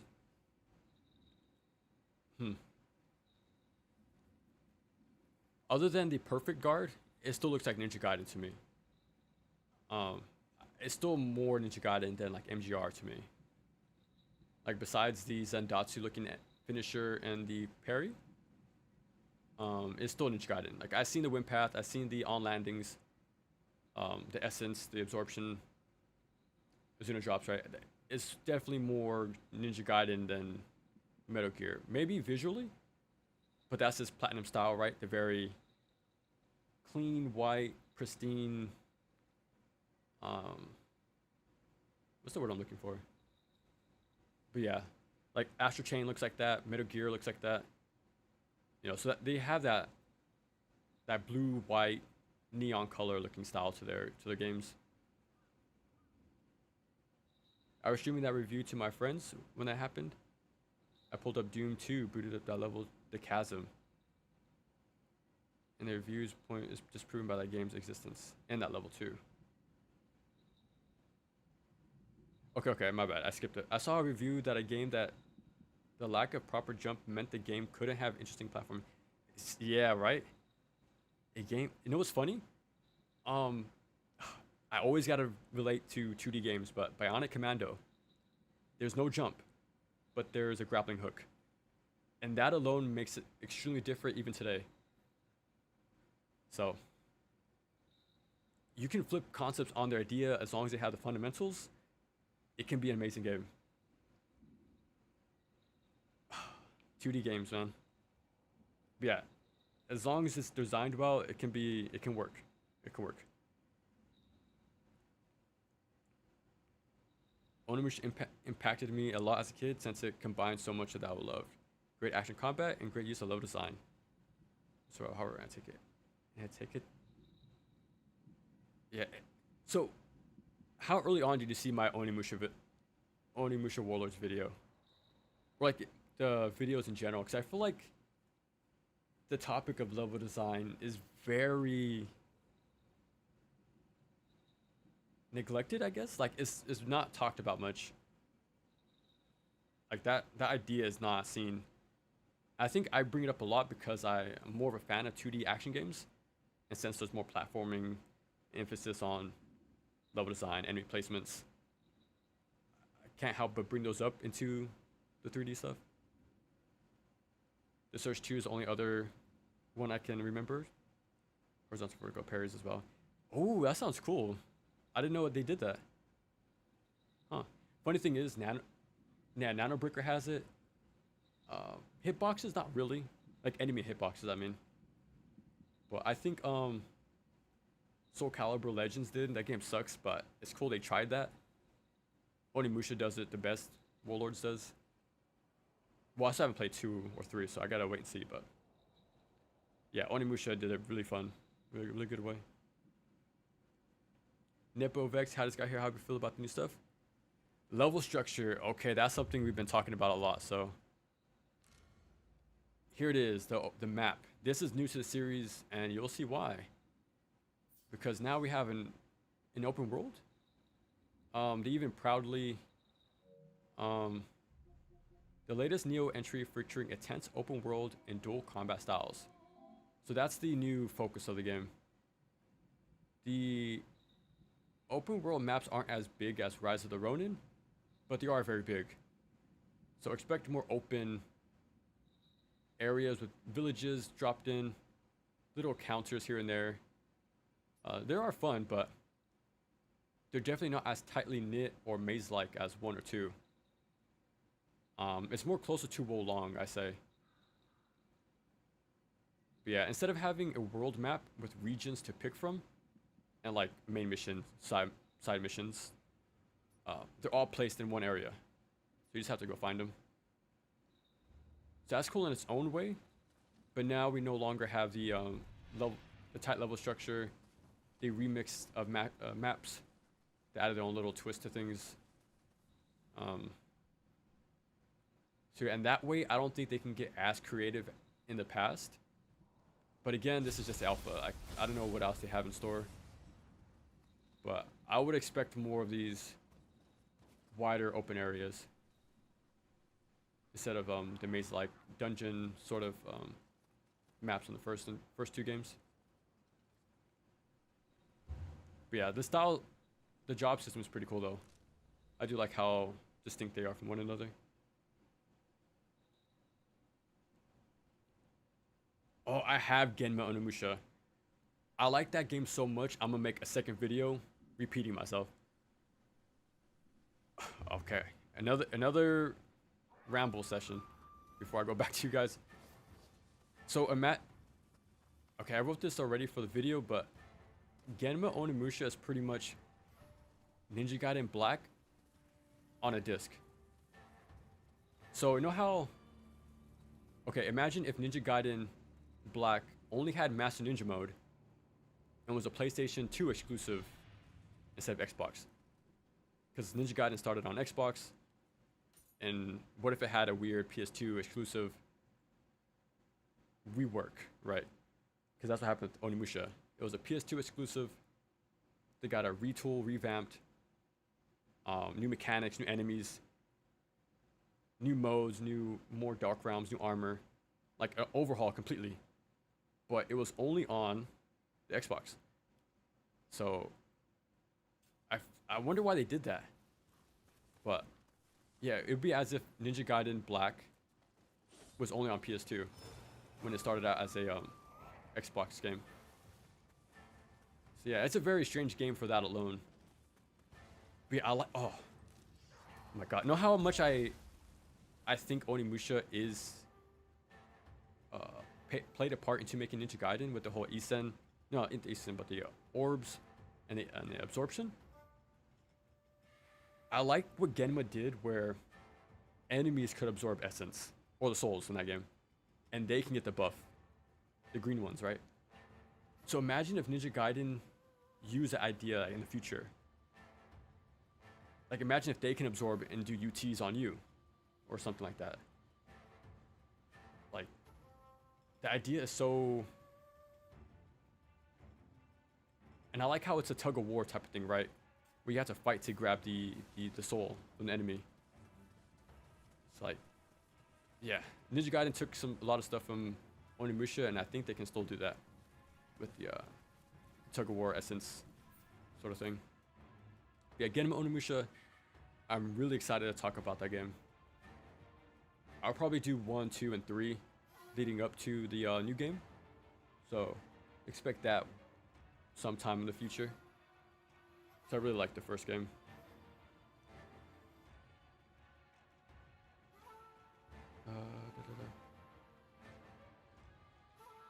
I hated Wolong. It's definitely the weaker of the bunch. Wolong's at the bottom. Okay, after that's kind of tough. Maybe Nioh 1 since it's the first one. Amazing game, but maybe since it's the first one, there's a lot of room to grow. Then I'll put Rise of the Ronin. Nioh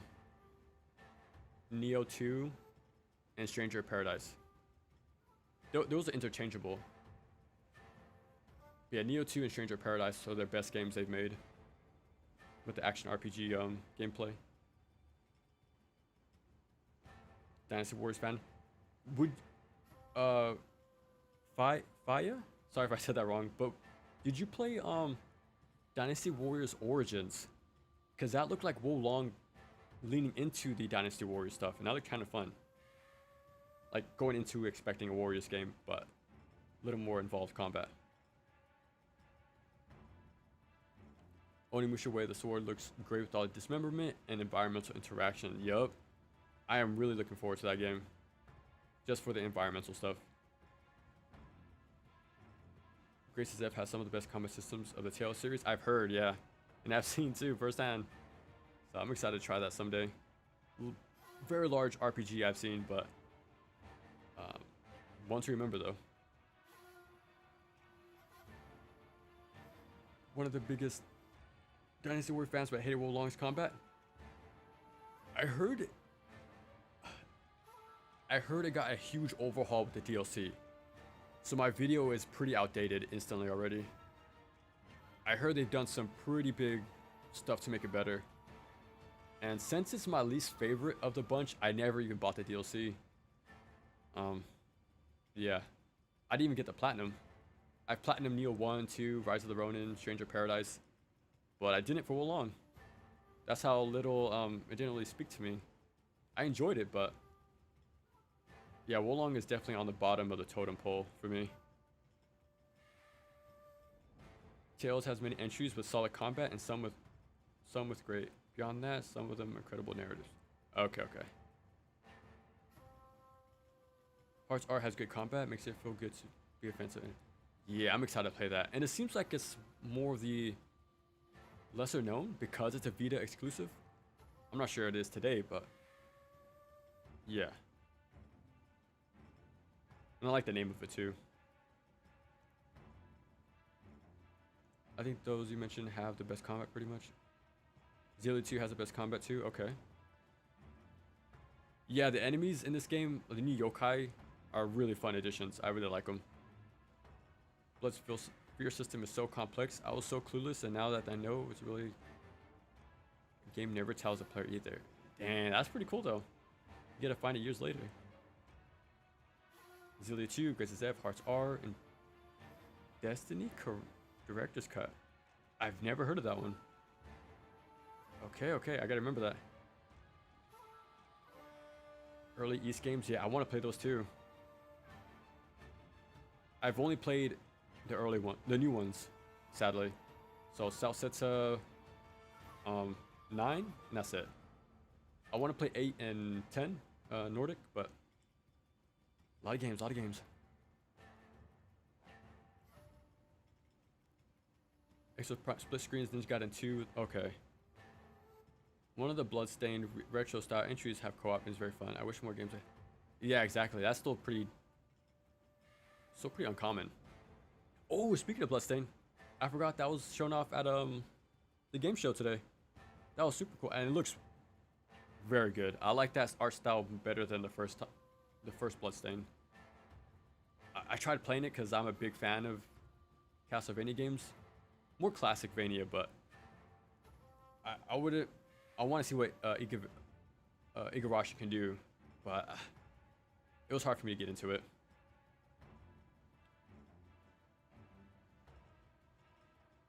Okay. But it's been a while in my case. My love for level design came from older shooters. Okay, that's Half-Life for level design, storytelling. Doom for dungeons with fun arc. Okay, yeah. Speaking of that, I wanted to talk about like Halo 1 and its arena type of levels. Halo 1 is one of my favorite games of all time. One of my favorite shooters too. Yeah, I think Halo 1's a really good shooting game. Now, I'm excited to talk about that and Doom Eternal at the same time. But again, there's so many cool, like interesting combat systems.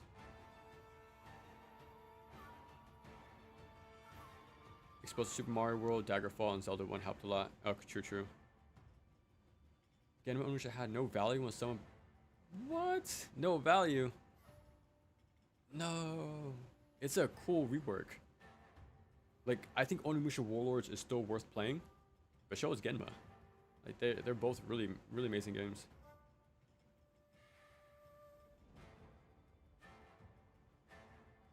The open world of Rona was... Yeah, it only gets worse. No, it doesn't get as worse as in this game, but slightly toned down, but more flat open areas.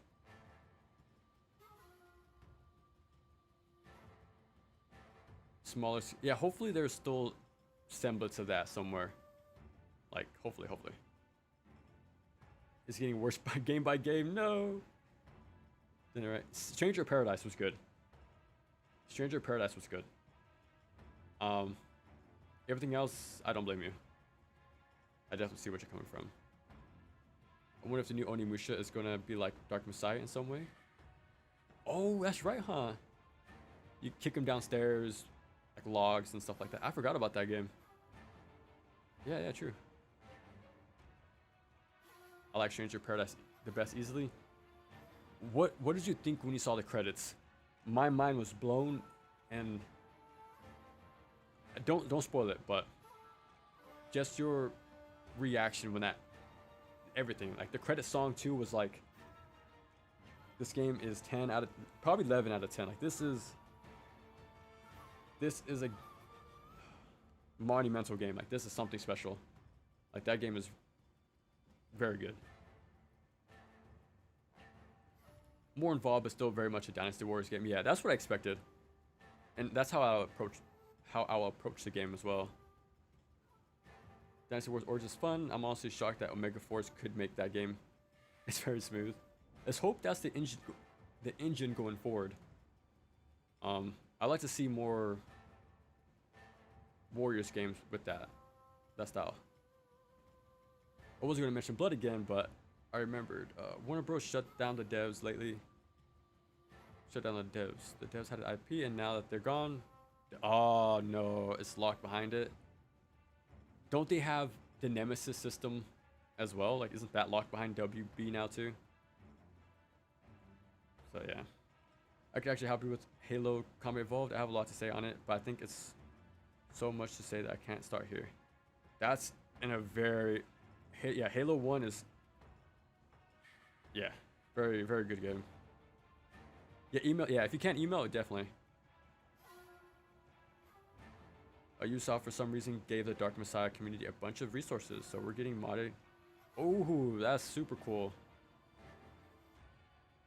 I still think Nioh 1 is better. It's great balance of everything.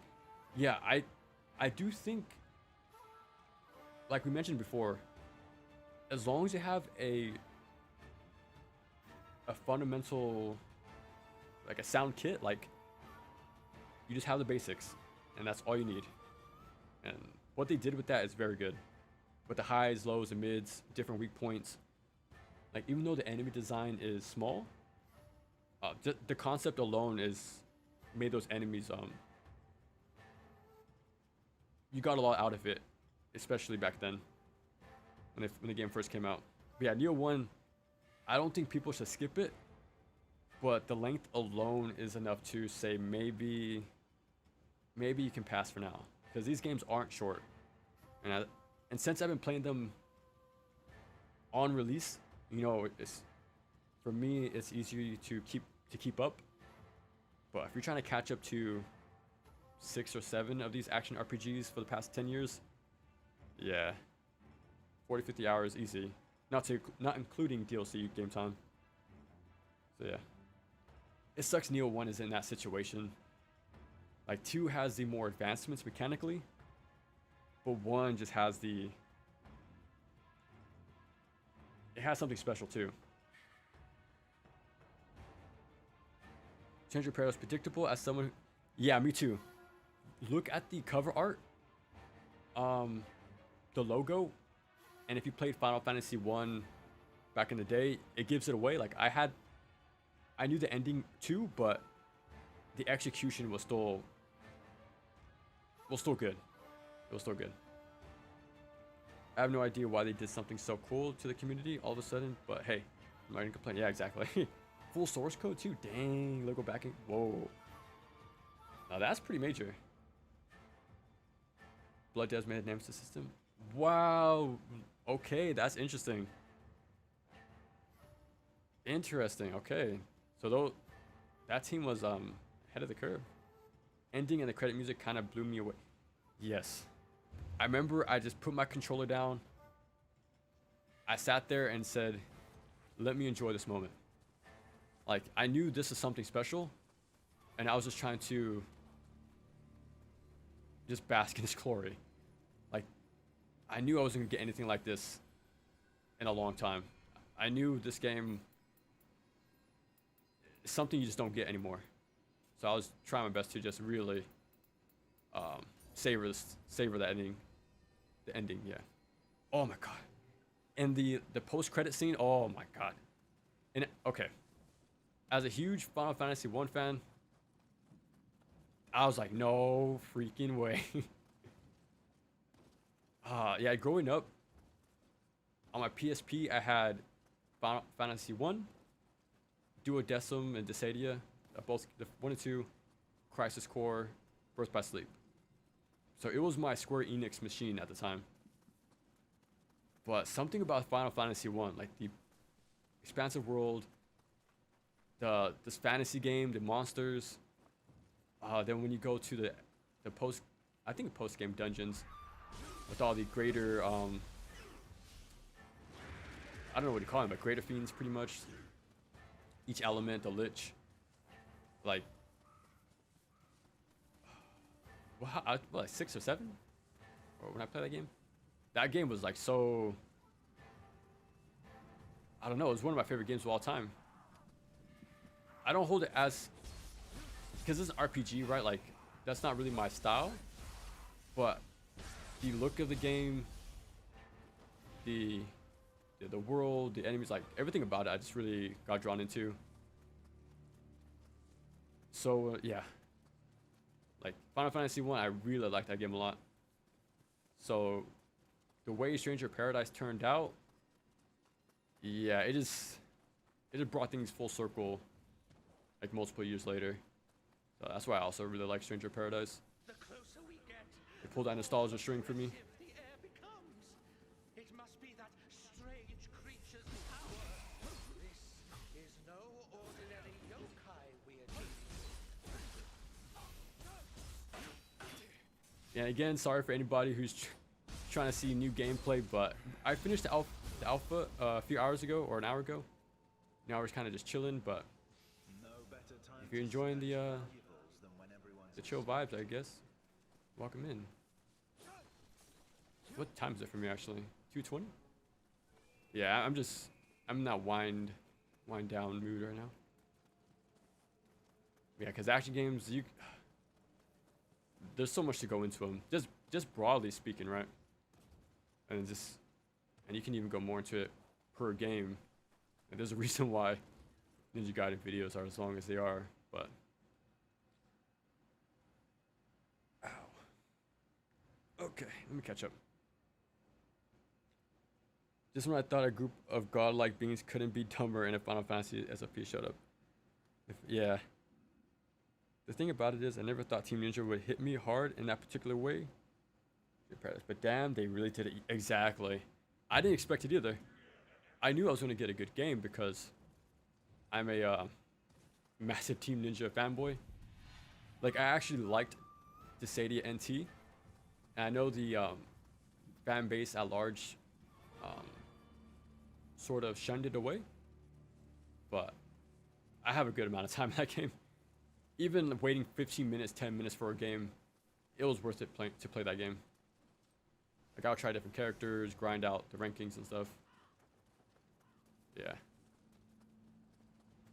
But yeah, I was really excited for Stranger Paradise because I liked what they did with Final Fantasy with NT. So I was excited to see what they did with Stranger Paradise, and they did not disappoint. That's all I gotta say.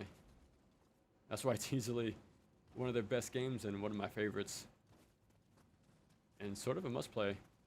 Like, not just for how creative it is, like personality-wise, but mechanically, combat, like, it's up there. It definitely needs more a second chance, pretty much. But even in my video I made, I knew it was gonna. I think I compared it to the God Hand of our generation. It's gonna be low ranked and passed up by everybody for now, but in the future it'll be remembered fondly. So hopefully I'm right about that. Because anybody who does finally play it, it seems like it really like leaves a mark.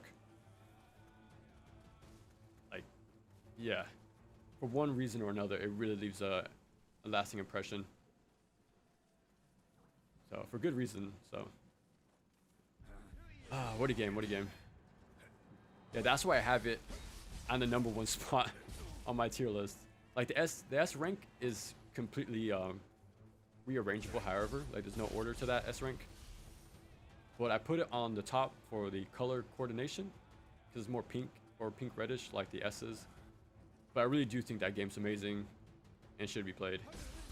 So hopefully having it in that spot would push people to check it out eventually, because it is pretty damn good.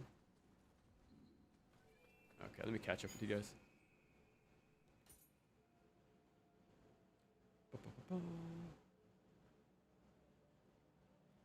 I wish FF2 got something like, yeah, that's what I'm hoping if they do make Stranger Paradise 2, but I don't think they will. And I wouldn't be upset if they didn't. Like, if it's just a one-off, it'll make it that much more special. So yeah, I'll be happy if it's just a one game. I wouldn't mind. Connect the game to the Dissidia, that would be cool too. Like, more just expand the connections in general, at the crossovers.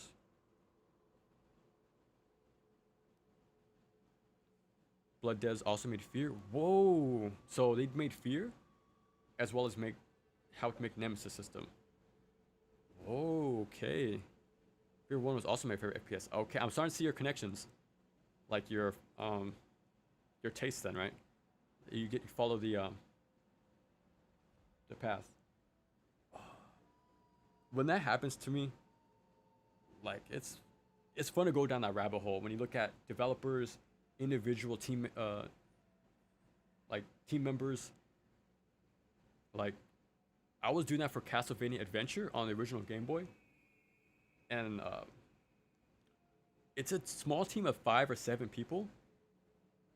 It's the first credited game, but those few people went on to make amazing games. Like they went on. Nobuya Nakazato was in there. He went on to make the Alien Wars, Shadow Soldier, Rocket Knight Adventures, and Hardcore. And the other graphic designer went on to go on to Treasure. He also directed some pretty big games under Treasure too. And I think the main programmer Magawa went on to form Treasure or found it. So like that game has its rough areas, Castlevania Adventure, but I respect it for its history type of thing because it's cool to see to follow a developer's career. Because Nobuo Nakazato, I found Rocket Knight Adventures after liking um, Alien Wars